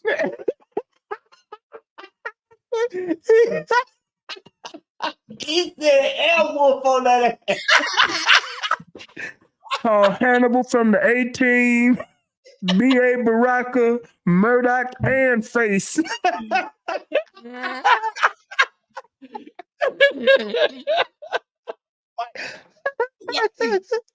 Who is this resonating with? Who? I have no clue, man. Listen to this. It was like, What's them other niggas? Oh, wait. Call Hardcastle and McCormick. I'm going to need you to call the Rockford Files and BJ McKay and his best friend Bear. Call all them niggas from Hill Street Blues. I mean, all them niggas.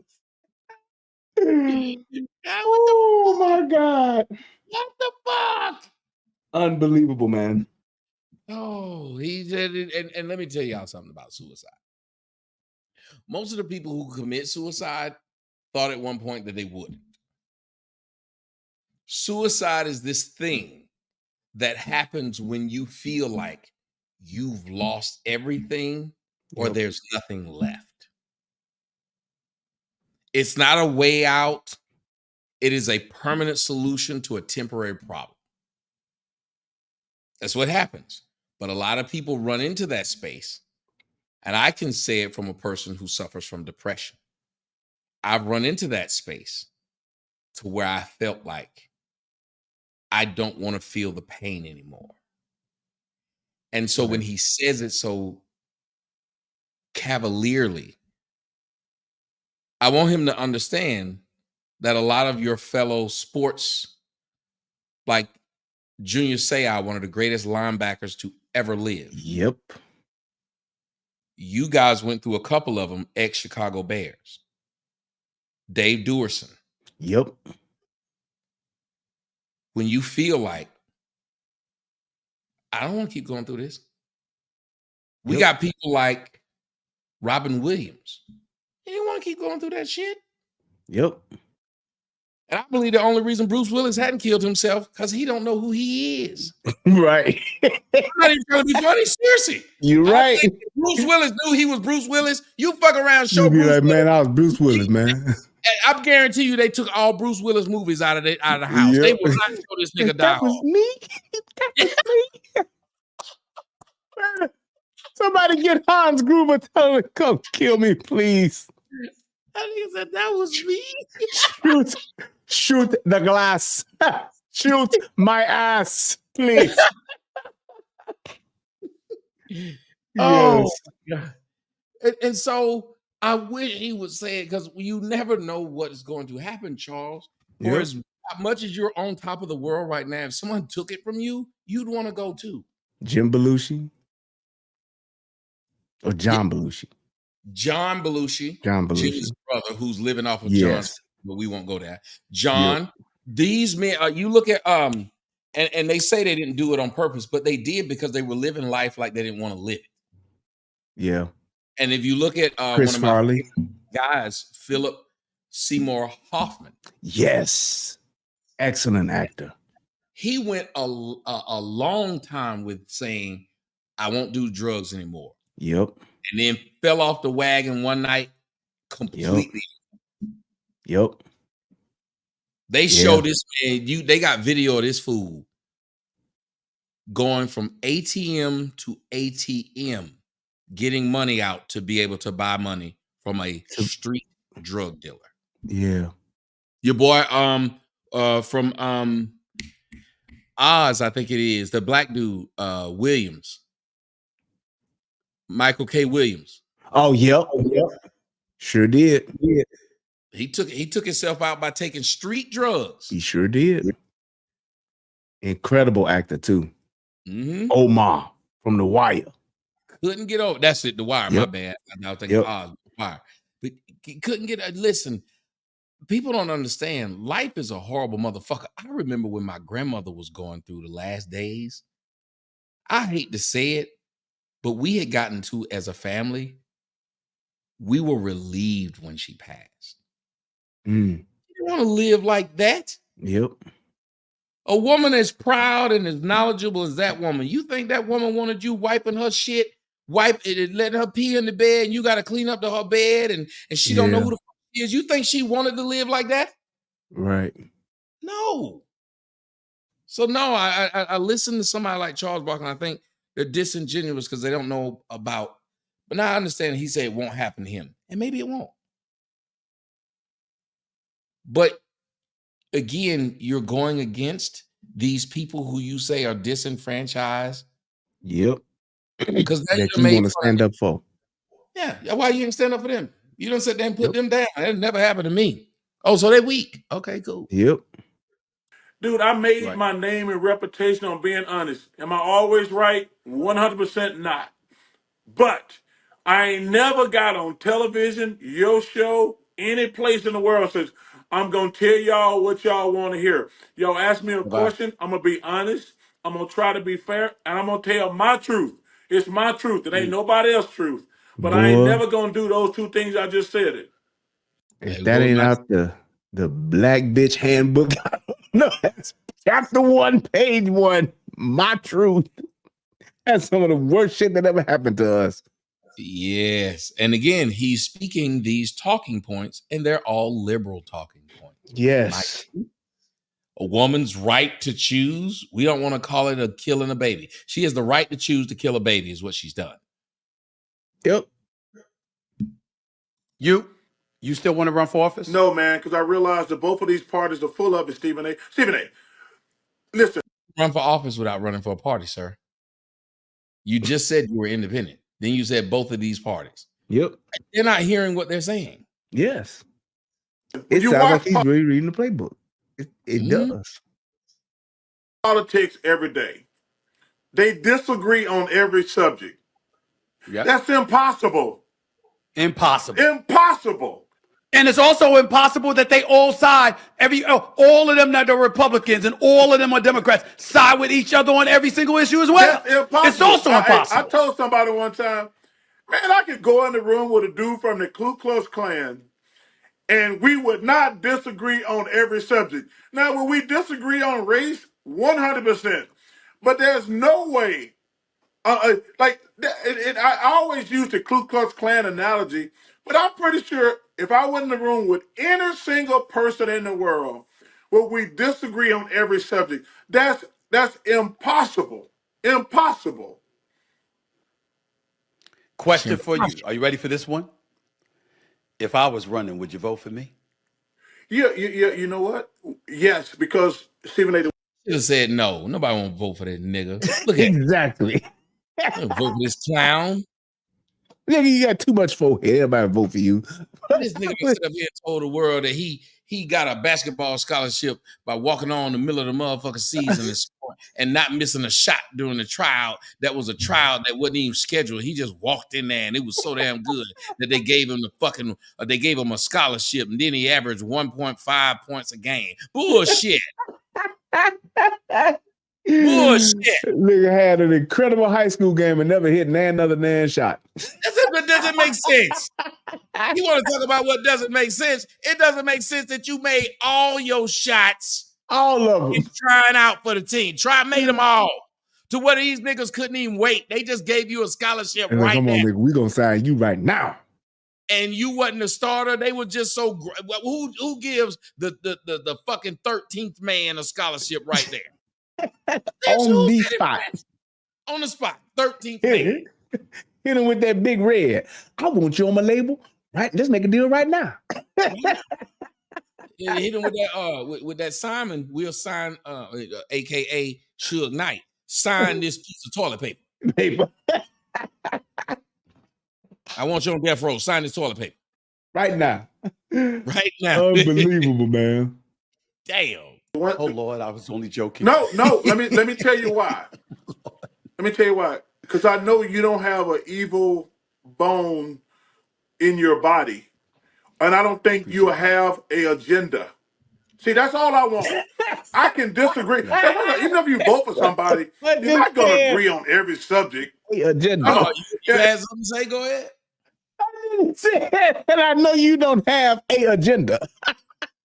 Well, first off, anybody that's running for office that doesn't have an agenda doesn't need to run for office.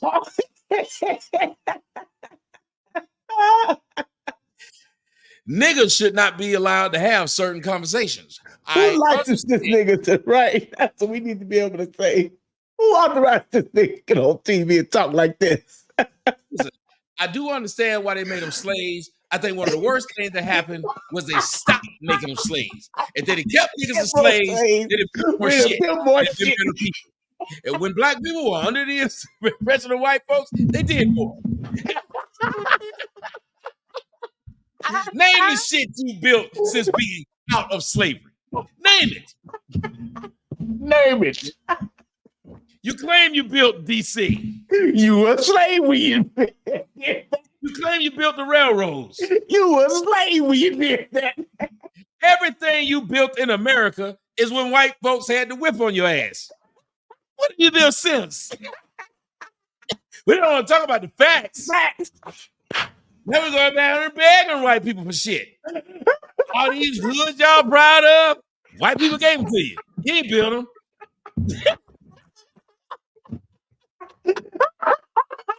Shit.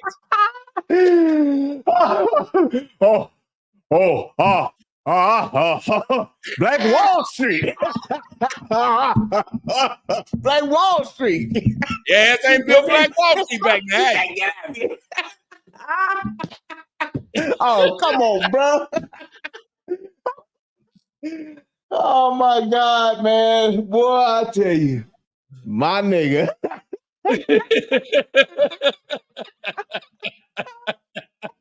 Oh, Lord, man. Boy, I tell you. God, dog. Somebody said, I wish you let people talk to you that don't agree with you. As if, Julio Papi, I don't do that. I do that all the time. Literally every show. Oh my God, man. Wow. I never realized how wonderful a painting this is. It's a wonderful painting. Where did that? Oh my goodness. Epic, man. Jesus Christ. Asshole. Let's get back to it. Whoever I vote for, some of these politicians, they're still, they're talking about abortion. I said, hey, abortion is a non-starter for me. I'll vote for you, but I want you to know I'm pro-choice, period. Right. You can't talk me off the ledge. I'm pro-choice. Yeah. Or it could be another subject, and I said, okay, I'm still going to vote for you. We just disagree on a couple subjects. As long as you don't have a hidden agenda, you can have my malice intent. Malice intent, or we just disagree. Right. I can disagree with somebody. One of my favorite phrases, I use it all the time when I'm talking to my homeboys. Bruh, we agree to disagree. And I ain't mad at you, and you ain't mad at me. We just disagree. I'm good with that. You have an opportunity, Charles Barkley, with King Charles and Gayle King. Your influence continues to grow. Let's hypothetically speak this into existence. It gets to a point where you have the potential to swing an election. Who do you get to convince to run for the Democratic nomination and ultimately the presidency? Gavin Newsom, the governor of California, Watch or the this. former First Lady Michelle Obama? Well, I probably would go with Gavin Newsom for the simple fact he's been in politics, ran a big state before. First of all, that to me would be a perfect ticket. That would be a perfect ticket. I'm a big Gavin Newsom fan. Really? I think obviously a huge advantage that he's ran a state as big as Yeah. California. Uh, A lot of homelessness and crime and immigration issues, though, to be but fair. hey, all the states got the same issue, man. Listen, Texas, yeah, Florida. every state got issues. But the only reason I would give him an advantage is because he's actually, hey man, everybody say they want a job, Stephen A, until they get the job. He ran California into the ground. Yes. He talked about all that homelessness and forgot that he was talking about California. Yes. He ain't got all that homeless in Alabama. No. They ain't a bunch of niggas on the street in Leeds. 50 square blocks of tent city in Texas. He's talking about people, the mass exodus of businesses, corporations, and people ever. California under Gavin Newsom. But he's talking about that would be the perfect ticket. Him and a woman who knows nothing about being a politician, has never ran in politics, would be the perfect ticket. Not just the ticket he liked, perfect ticket. Perfect. Just perfect. If he could pick one, if it was one he designed, that would be it. Yes. That's You like see somebody saying who would be the best basketball tandem of all time. Well, Michael Jordan and Scottie Pippen, they were pretty good, but I think Gavin Newsom and Michelle Obama would be the perfect 1-2 punch ever to play basketball. They would be the perfect ticket. The fuck is wrong with you, man? Why would you say that? JDO said, so Gavin has no agenda? No hidden agenda? The bullshit he pulled with fucking China and how he shoveled all them homeless people up into a fucking dumpster for a fucking weekend so that he can make the city look clean and cleaned everything up, put up a bunch of China flags throughout the goddamn city. You thought that they was in China when he came to visit fucking San Francisco. But that ain't no hidden agenda. Man, please. Look at the shit that nigga set up there and post. Like that. Boy, I tell you. Who is this nigga? Hold on a minute. The great top rank. Who are you, sir? Who are you, sir? Say I look like the I want to make sure I understand what you said. You say I look like African Anthony Hamilton. I don't even know what that means. Unbelievable. But it's always some nigga that decides that he wants to say, and the only reason I put it up was because I'm looking for you now, sir. See if I can find you. DE great top rank. It's 2 P's. See if I can find you. Yeah. Damn, I can't find him. I don't know if it's the D. I don't know if I can spell it right. I hate that I can't see it, but I want to make sure I get rid of you, sir. So I just want you to know if I find you, whoever you are, so you need to watch what you're saying, because if I find you, you're gone. But go ahead, let's listen to the rest. Just weirdos. Hey, everybody says they want the job until they get the job. Because you don't know. There's very few jobs that people can be like, okay, I want that job. Yeah, you think you want that job, but you don't know what all that job entails. And like I say, I would. Hey, listen. If Gavin Newsom and Michelle Obama ran, I'll tell you right now, they got my vote. They got my. I don't care. I don't care who's leading the ticket. To be honest with you, I don't care who's leading the ticket. I'm a big Gavin Newsom fan, but man, right now, I'm the greatest country in the world. This is what we got going on right now. I am really listen. I'm not gonna lie. I'm really concerned what the next year holds. I really am. The next year, and the people. I got to tell. I'll put it to you this way, Charles. I'm scared shitless for two reasons. Number one, on the side of Biden, it's not that you old, it's that you look it. You clearly have lost a step. You're not what you used to be, and we can see it as clear as day. On the part of Trump, I look at him and I say, civil war is imminent if this dude is the president, because I think he's going to be on a revenge tour. Civil war. Talk about it, Brian. Civil war. Civil war would be imminent. If he's elected president. He was elected president already. Where was there a civil war? And remember, these niggas said they were going to leave. They said they were going to leave. Like, what? Why wouldn't y'all? Y'all got the money. How come y'all ain't gone yet? It's so many celebrities that have said this. If he becomes president, I'm gonna leave. It's like y'all still here and y'all ain't said shit about leaving yet.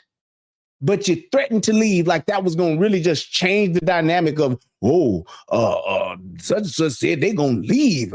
Ariana Grande said she gonna leave if Trump. Like, man, nobody care if you leave. Bye. Imagine. Cher's gonna leave if I vote for Donald Trump. So I care about Cher so much that I'm not gonna vote Trump. Listen to how stupid that's at. As if a bitch would make albums from wherever the fuck she's at. Last I heard the Beatles and them niggas was overseas. Exactly. Like, I was gonna vote for him, but I didn't want Cher to leave.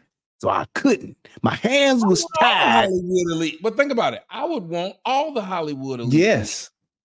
Get the fuck out. Go. Bye. You gonna come right back so you can do some movies. It ain't like you gonna stop doing movies. Man. What are we gonna lose? Not a damn thing. It's your ass walking around acting like you really give a shit about stuff that you don't. That's what's gonna happen. Unbelievable. I think he's going to be insensitive to leading all of America. And as a result, he's going to be as divisive as ever and as vindictive as ever. And we're not going to be having somebody that's actually running the country. I'm scared to death, more so than I have ever been in my adult life, because I don't want either of them to be the president of the United States. But I don't know if Gavin Newsom can beat Trump. I think Michelle Obama could beat Trump. I don't think Gavin Newsom can. And in the case of Nikki Haley, I don't think she's going to be able to beat Trump either. And that is where my fear lies. Well, is scared to death. How are you? And these are men talking like this. I'm scared to death. Clutch the pearls. I don't know what is we gonna do. Woe is me if this man becomes president.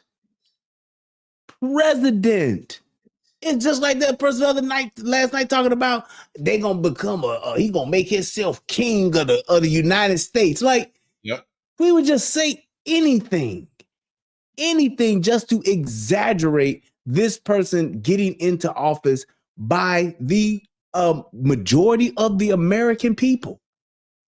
Everybody wanted us all to shut up and just accept the fact that Biden won, even though we know they cheated. They just wanted us to shut up and take it. But now this person could get back in office, and now they're saying, oh, I'm just terrified. I can't sleep at night. I don't know what I'm going to do. I'm scared shitless. I don't know what's going to happen. It's like they just exaggerate, and they just instead of articulating themselves and just say, hey, I just don't like this person, his politics, because I believe he may do this. Say that as opposed to I'm scared shitless if this person gets into office because of what? Your gas price is going to go down. Your food is going to be cheaper. You just scared shitless of paying less taxes that is just going to keep you up at night. And you rich motherfuckers are going to laugh your ass all the way to the bank while you on TV, though, selling a pipe dream to those of these people out here that don't have the discernment to really look at listen to what you're saying and look at what you're doing. Because none of you motherfuckers was complaining when Trump was in office and shit was good.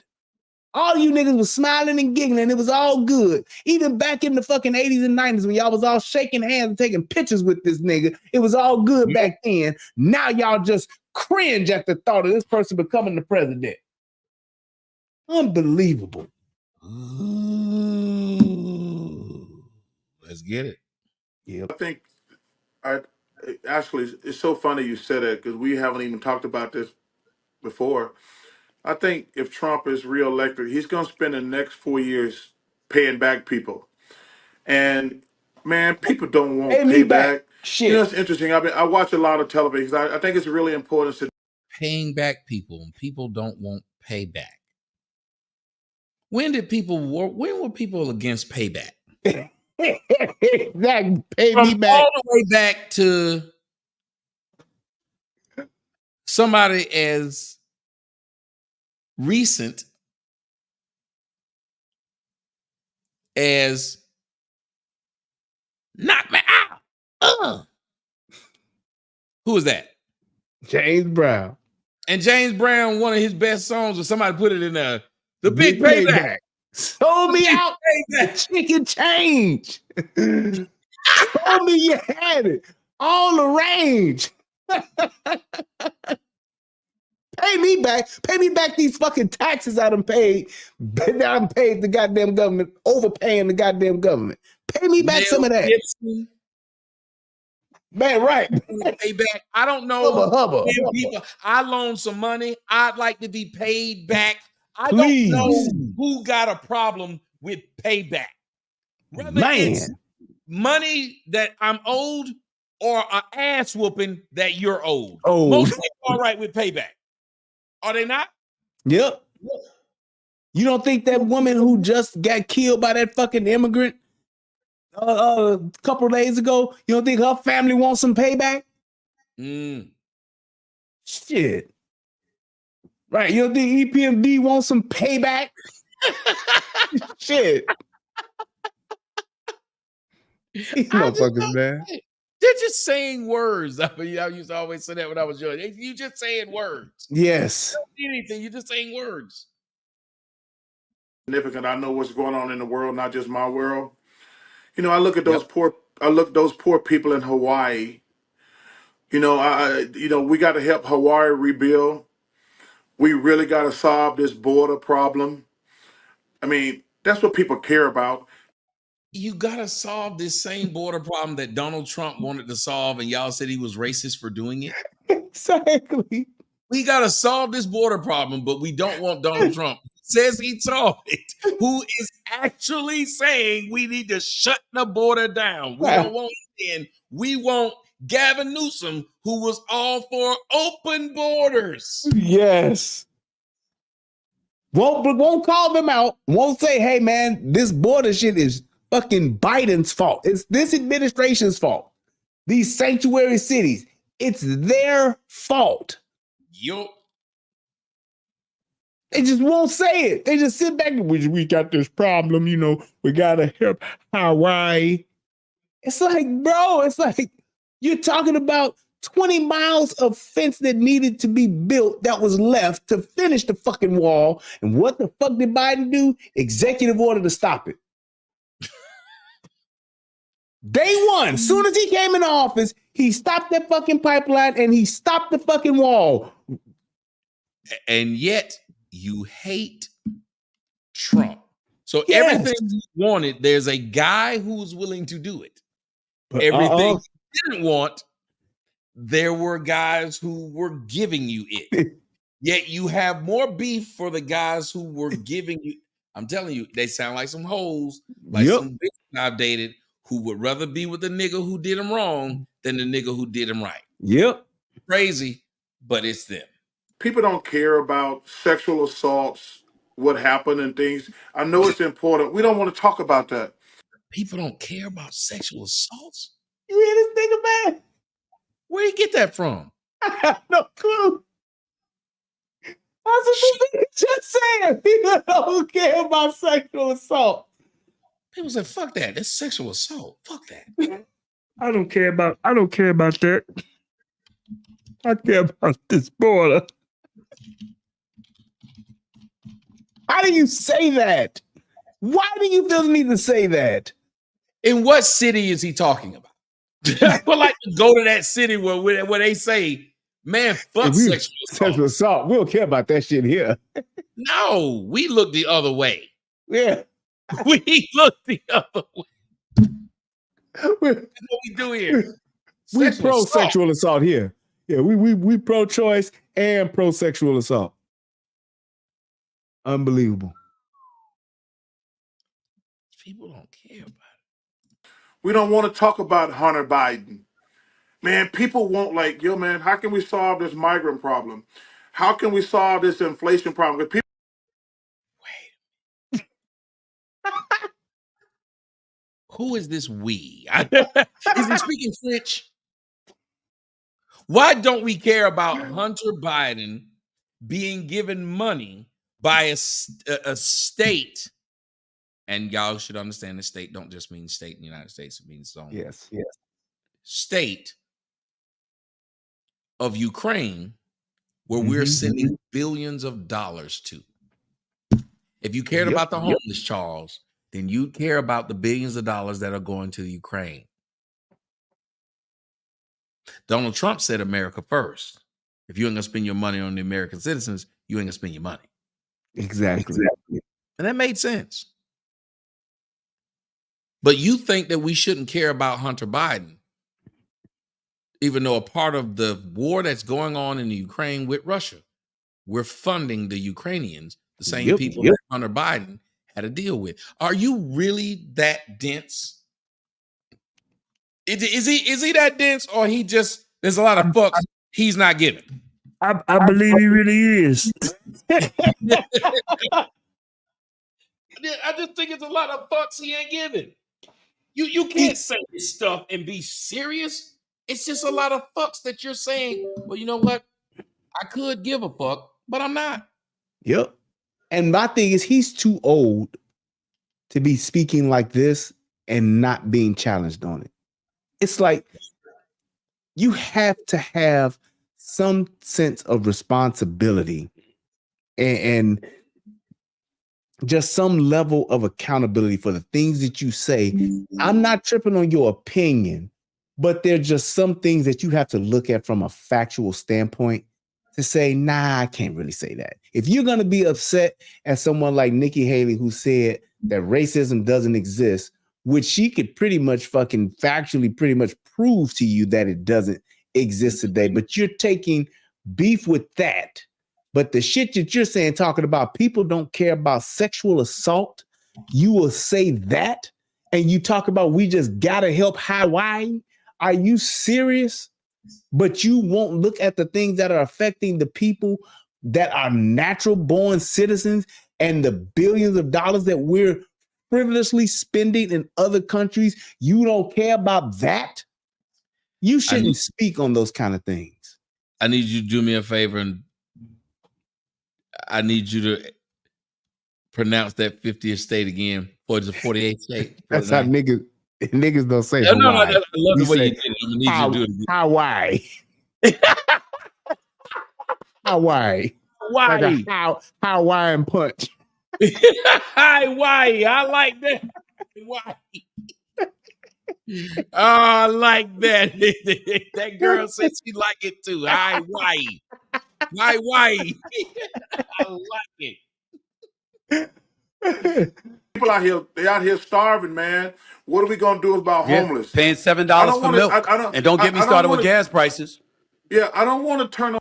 Shut up. You live in New York. You don't even drive cars. Don't get me again. They're all just saying things to be saying. Yes. Don't back it. They're just saying On things. TV says they're getting ready to sue Biden, Hunter Biden. Man, I don't care. Number one, I want to make sure I clarify. Nobody want to talk about the sexual stuff that went on with Trump and this. Wait. He said he want to make sure he what? Man, I don't care. Number one, I want to make sure I clarify. Nobody. I clarifies. Clarifies.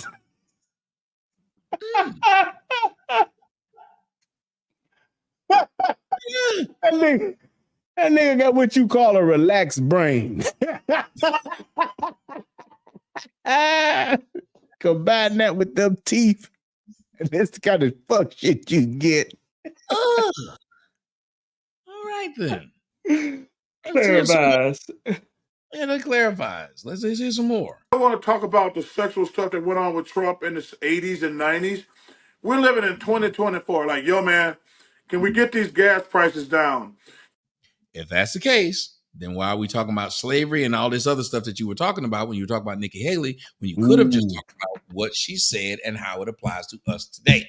There you go. There you go. Pick and choose, pick and choose. Can we help Hawaii? I really don't like when people do this. I notice when people do it. I'm sure you notice it too. Yeah. When they want to let you believe that they're fair-minded, so they pick this thing which shouldn't have mattered in the first place and say, don't nobody care about Donald Trump and all that sex stuff that happened to him back in the 80s. Well, we understand that nobody should have given a fuck about that in the first place. Exactly. If you thought what he did sexually in the 80s was a problem, you wouldn't have been shouting his name out in the 90s. You wouldn't have been hanging out with him. You wouldn't have been doing what Rainbow Push did for Donald Trump. I don't know if y'all saw that video, but they gave this man an award. Yep. Sure did. Talking about some Donald Trump, and this was from Jesse Jackson. He said Donald Trump is a friend to black people. Yep. Why? Can we stop this migrant stuff? Can we stop this crime? That's what everyday people really concern themselves with. Ain't nobody sitting around saying, yo, man, what do you think they're going to do to Hunter Biden? We don't care. Wait, man, Trump raped that girl. Number one, he has to pay that civil thing, whatever, what happened. But no, man, listen, whatever happened. That's none of my business. How can we solve some of the problems we got? Wait a minute. Yep. There you go. You know where I'm going, don't you? Get him. Now you're going to sit up here and say, no one care. He done paid for it. That's all right. That's opposite of what you just said, or actually in line with what you said, because you one of the niggas that don't care about sexual assault. If you believe what you just said happened to a woman by Donald Trump and you say he paid the bitch, that's good enough for you? Do you believe in sexual assault? Do you believe? This nigga that did James Bond. Nobody cares about bitches.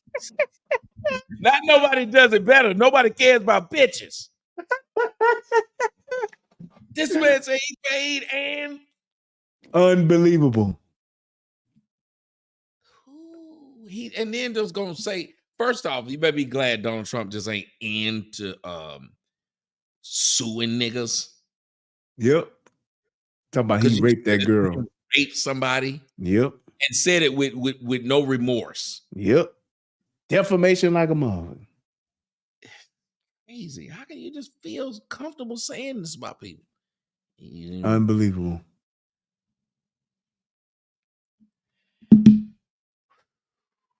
Going on right now. And these politicians are playing games with us, man. I watched it earlier today. They're like, they got proof that some of the stuff they came up with on Biden was not true. And they're like, we don't care. We're going to try to impeach him anyway. I'm like, see, this is the problem with the system. System is garbage. Let me transition and get back into both of our wheelhouse, which is the world of sports, because we talk so much politics and I really, really appreciate it. But before I get to sports, I'll ask you this one last question about King Charles. If that show were to accomplish one thing above all else with you and Gayle King on CNN, what would you want it to be? Well, I want us to venture away from the CNN narrative.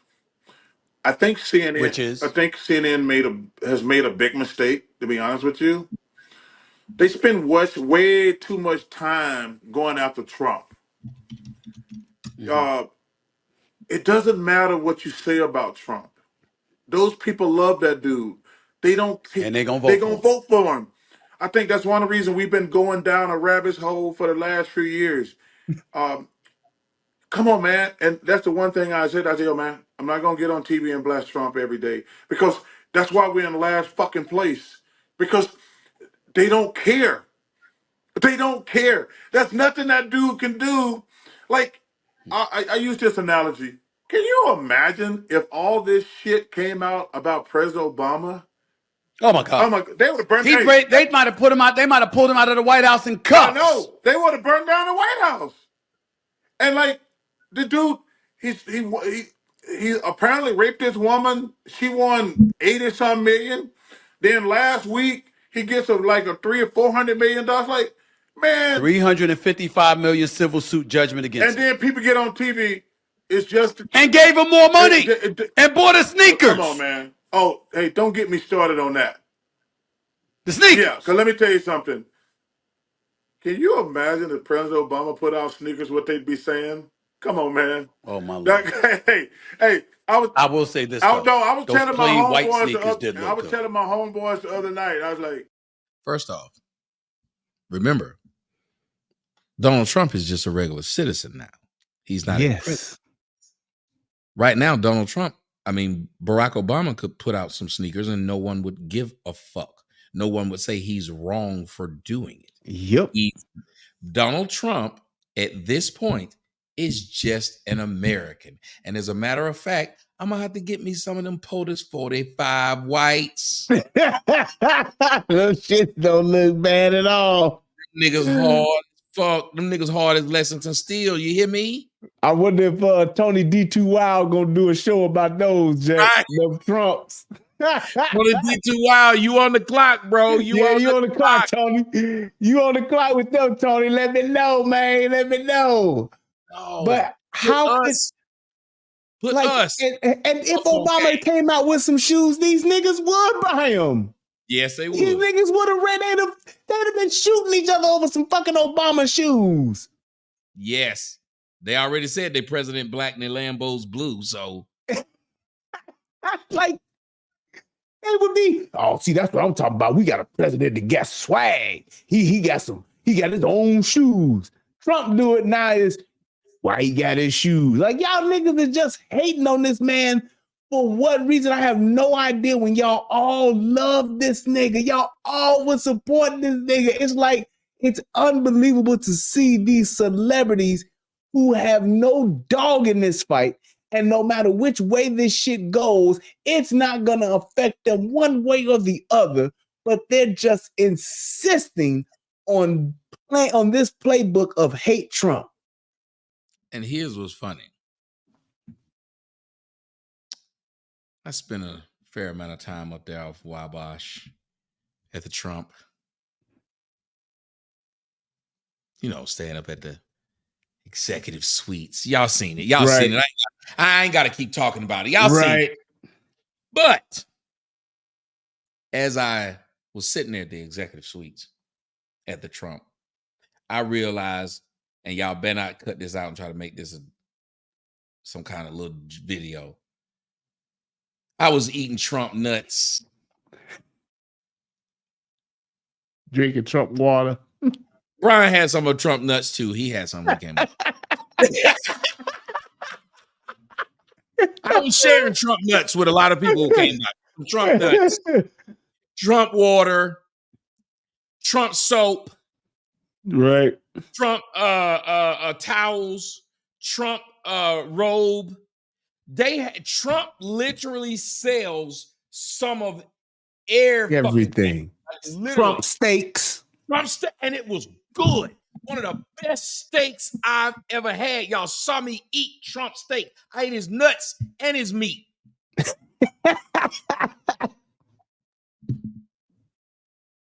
I'm not ashamed to say it. So why would you now try to act like this is new? Chris said, Tim Scott will fight you over.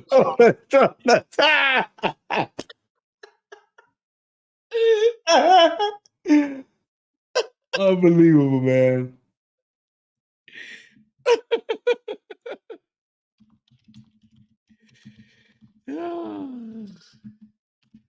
Oh my God. Yo, man. Can you imagine what they be calling President Obama if he came out with Shit, sneakers? boy, them red ones. The T-Red wave. Hey, listen, something made this nigga hit the cash app right here. Space Negro. He hit the cash app off that one. He hit the cash app. He said, pause. Digital Dads, Aaron Cage, Oliver Wilson. Thank you guys for hitting the cash app. He said, pause. I don't say That's pause. what's up. I'll tell you something right now. I'll say it right on these public airways. Did you see what Dion said? You had Trump's tossed salad. I prefer my tossed salad with jelly instead of syrup. They say he had Trump's nuts and his tossed salad. No.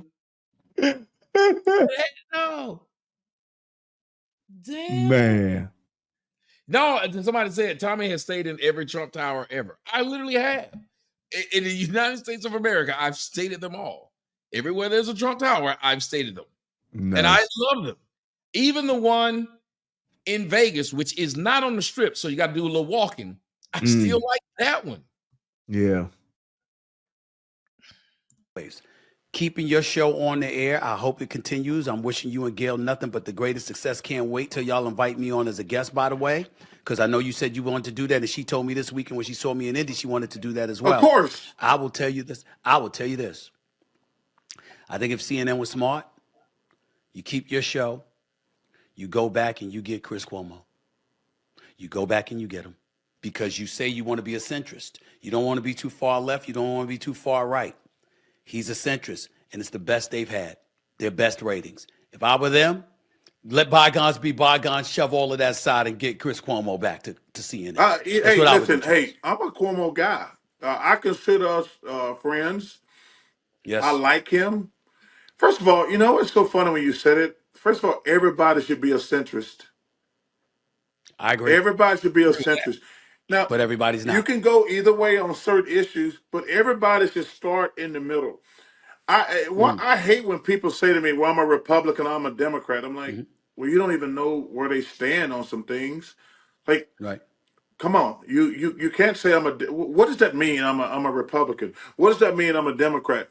You're supposed to vote for the person you think going to do the best job. Not, well, I'm always going to vote Republican. I'm always going to vote Democratic. I think that's the stupidest thing ever. It's a two-party system that fuels Says the nigga That's who's voted. I didn't want to work Democratic. Says the man who said, I've always voted Democratic.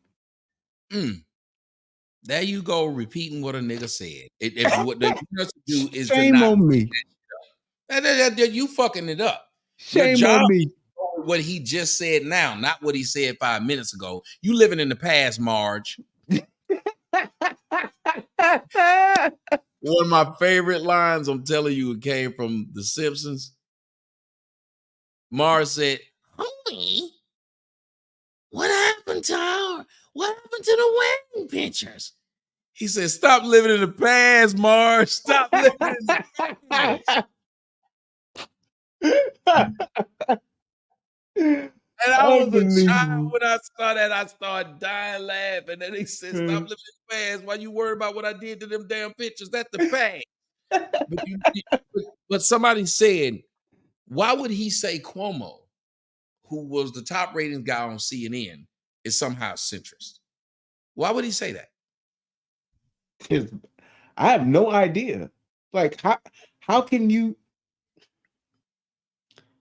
I don't understand how both of these guys can forgive every fucking body on the planet except for Trump. Except They can let all bygones be bygones. They can agree to disagree. They can find. This man said he could find common ground with a fucking Klansman, but he just can't forgive Donald Trump. He can't vote for Donald Trump because he don't like the way he carries himself. Fuck a policy. Fuck his position on anything. He just don't like the way he carries himself. which I would be impressed if he could carry himself. Unbelievable. I tried that once and broke my back. Jumped in my own arms. Oh, I should have thought this through. I should have thought it through. Unbelievable, man. You need to carry your own weight. I tried. God damn. Oh, let's finish the rest of this shit. Should be a centrist. I agree. Everybody should be a centrist. Well, I'm always going to vote Republican. I'm always going to vote Democratic. I think that's the stupidest thing ever. Says the man who always voted Democrat. But let's go. It's a two-party system that fuels their coffers. That's all it does. And I'll tell you something else I'll say here, Charles. And stop talking about people coffers when you fueling your own. This is why you don't join YouTube and try to take views away from other people who got YouTube and try to do what Shannon Sharp did and try to do what I did. No, I'll give you no motherfucking credit, but that's fine. Yep. But here you are, sir. Here you are. You ready for this? That whole Andrew Cuomo thing, that basically was just to get him out of office. We've barely heard anything about it since he's been removed from the governor's seat in New York State. It wouldn't bother me if Andrew Cuomo was back in the mix, politically speaking. Yeah,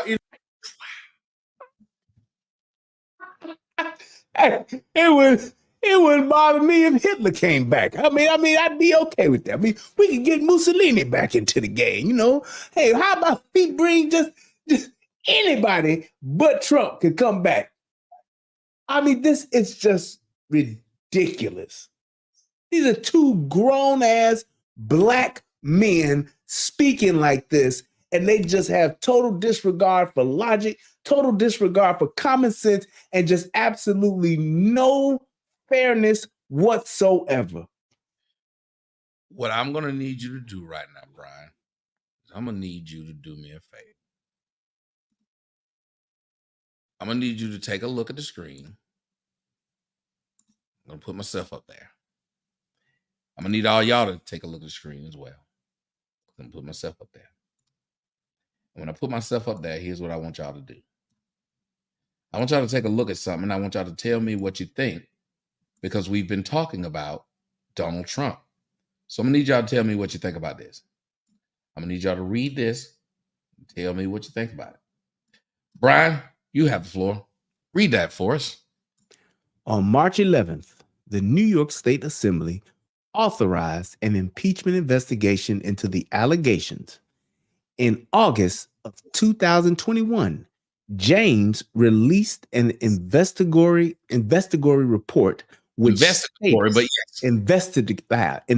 It's horrible. It's an investigatory report, which stated that Cuomo sexually harassed 11 women during his time in office.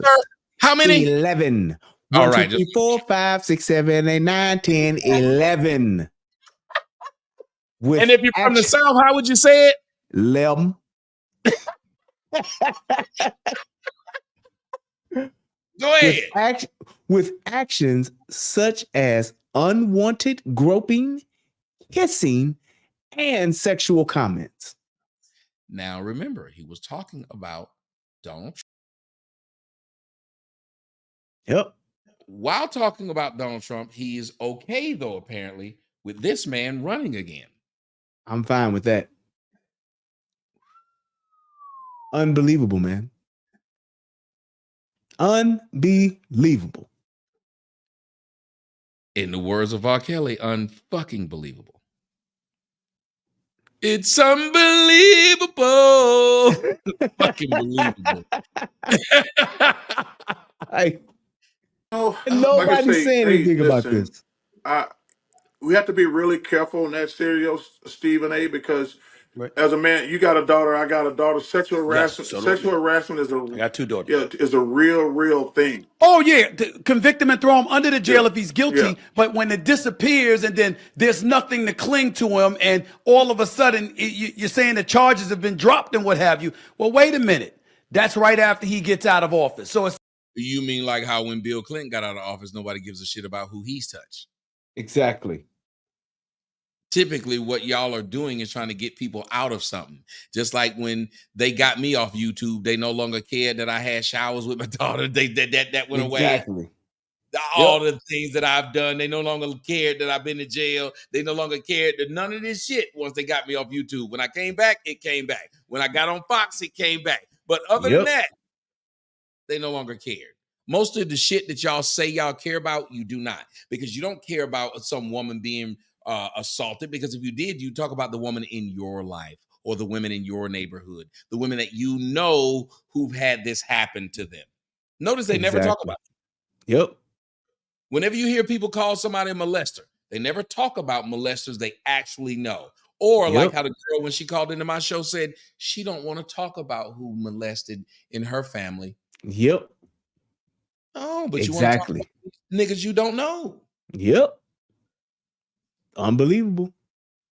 Fucking believable. Just like when we talked about R. Kelly. All them young, he sleep with underage girls. Well, so is your uncle, bitch. Now what?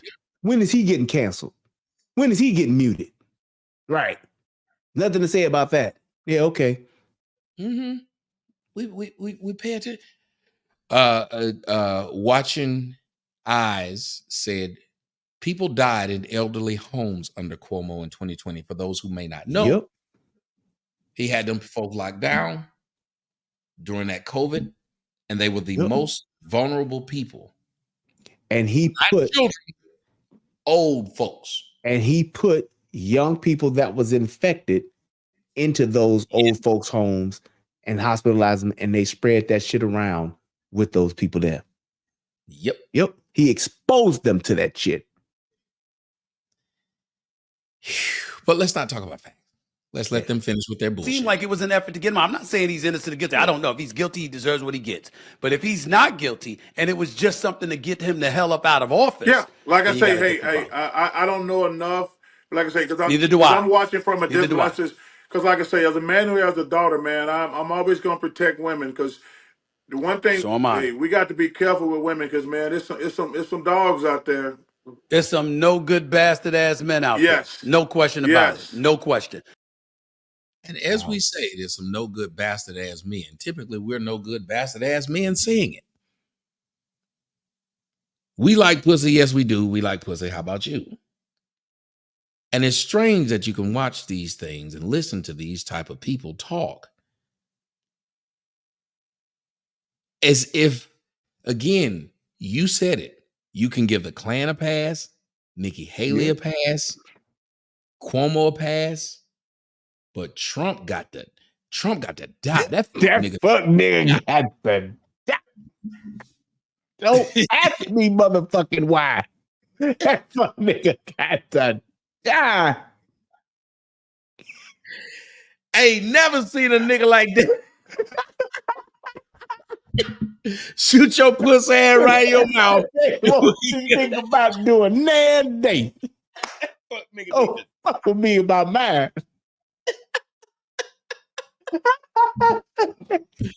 This fuck nigga need to die. No, actually, everybody else.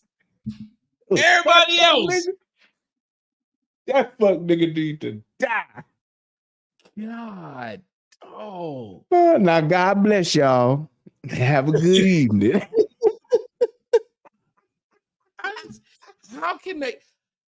I'm gonna defer to you on this one. How can they, with such conviction and courage, say the most hypocritical shit on earth? It's because they get to live in that rich bubble. Just like what somebody mentioned earlier about Bill Maher and how he was talking. Oh, well, it's all right. Oh, come on. LA is still fine. It's still a great place to live in. 50 square block, tent city. And I mean, you're saying this is a great place. People are literally getting slung in the middle of the street and hit by cars to be robbed, and you're still saying it's a great place. Mm. And the reason why is because you live up in the hills in your gated community. It's just like the motherfuckers who go and they say, all of these politicians say we don't need guns, we don't have to have guns. Meanwhile, they have fucking armed security guards with them carrying fucking P90 fucking rifles. That's the same thing. When it ain't, you've been so far removed from it, when you know it ain't gonna never come knocking at your door, then you don't think nobody else deserves it. What do you need all of those guns for? Why should you have to have all those guns? It's that same mentality. You've been so far removed and you're in your little ivory towers, in your little beautiful make-believe bubbles where everything's all good, but those everyday common folks who are suffering, who are living in the jungle, those are the ones you want to tell what they need and what they don't need. Meanwhile, you're protected and you're in the protected class and don't have no cares in the world when it comes to your safety and that of your families. How dare you? Crazy, crazy, crazy. And I just want to say, first off, thank you to all the people out there who've reached out to me, sent me messages. I'm trying my best to respond to them as quick as possible. You guys are awesome. Thank you guys for watching the show. We're trying to make this thing best possible, and hopefully you guys will be able to see it. I don't think that I've said one thing that I don't believe in. And I'm pretty sure that Brian hasn't said anything that he doesn't believe in. And I know we live in this weird world that we want people to be honest, but as soon as they're honest, we get pissed at them. So you don't know what to do. But y'all will listen to people who tell you about keeping it real, and they're fake as shit. And the same people who are telling you keep it real will get mad at someone who's doing exactly what he says, which was telling your truth.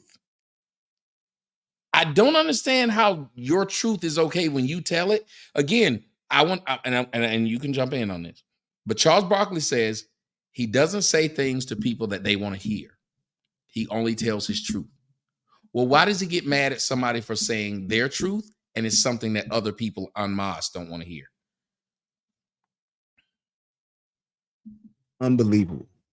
And the thing is that, like you said, it's the conviction, but they're so comfortable in saying it. And most of the times, in their heart of hearts, they know what the truth is. And we've gotten okay with people saying, I can tell you whatever it is I want to tell you, as long as I preface it with, it's my truth, even when you prove me wrong. It's my truth, though. Yep. It's my truth. I can tell you, I can make up whatever I want to make up, even though you have factually proven me wrong, statistically proven me wrong, time after time again, point after point, proving me wrong. All I have to do now is get my parachute on and pull it, and a big old sign that says it's my truth, though, and I can just glide away into safety. It's unbelievable.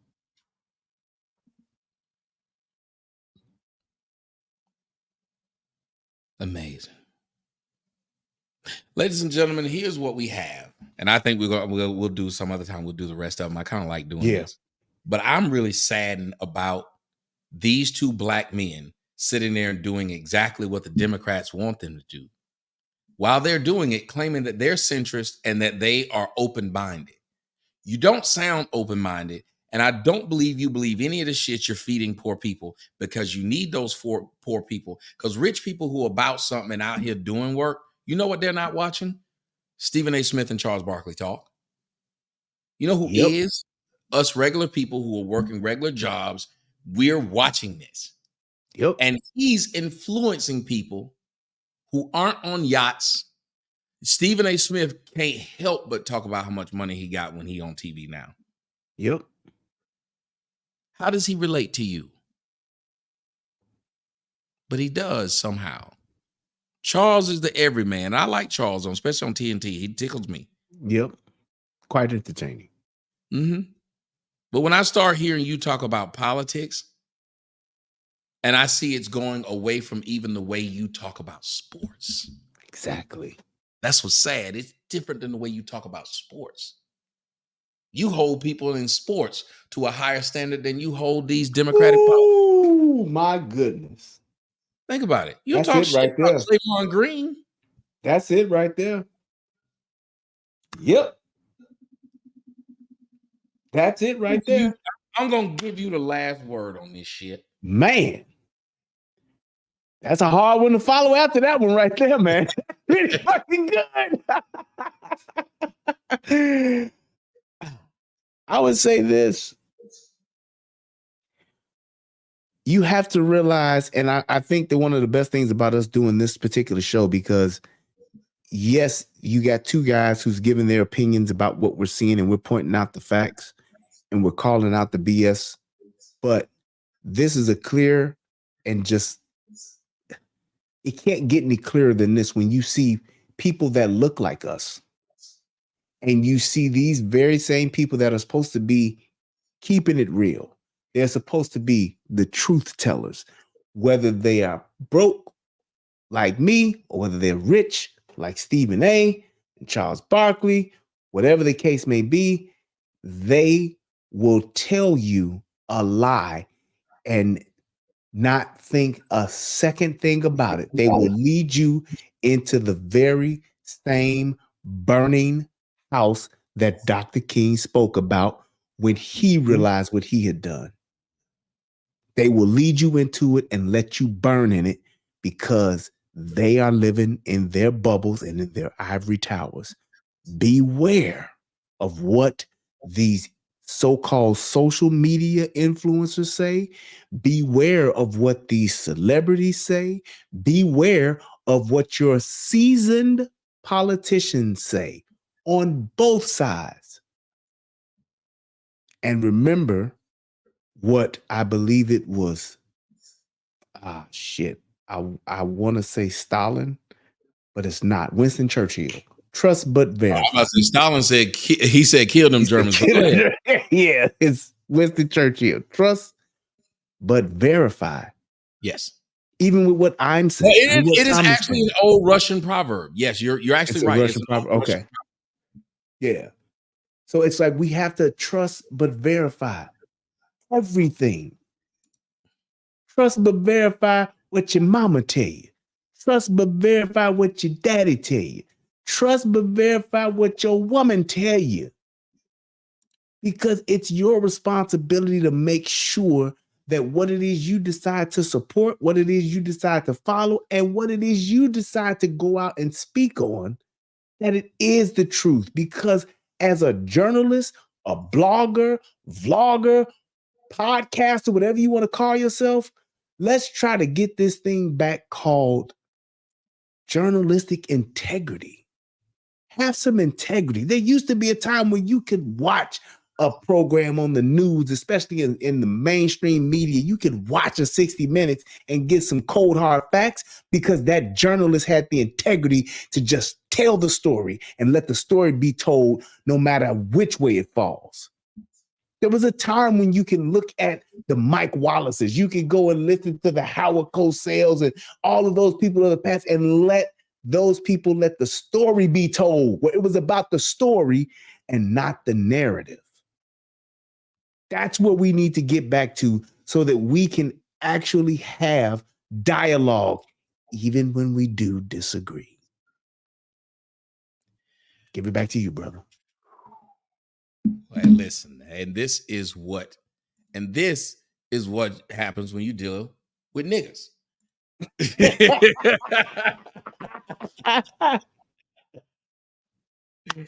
Oh, so people don't want truth anymore, says JB. It hurts too much. I think that when people say the truth hurt, I think it used to be the truth will set you free, but I think really they mean the truth hurts, and I think people fear pain. It's almost like getting a shot at the doctor's office. If you fear the pain, you don't want to get the shot, even if the shot's going to help you. people fear the truth and they don't want the truth, even if the truth is going to help them. They don't want it. And I think that's where we're running into this biggest problem, is that the world has told people they don't need truth. They can ignore it. We can actually stick our head in the sand, and the enemy who's coming after us will walk past us because we will be invisible. We have reverted back to our childhood where we believed that the bad guy or the boogeyman or whoever the fuck was in the house, just put the covers over your head. He won't fuck with you. So that's where we're at. All right. Tell them where they can find you at, Brian. You can find me at The Relationship Rehab on YouTube, on Rumble, and at Relate Better on Twitter, and actually The Relationship Rehab on Instagram.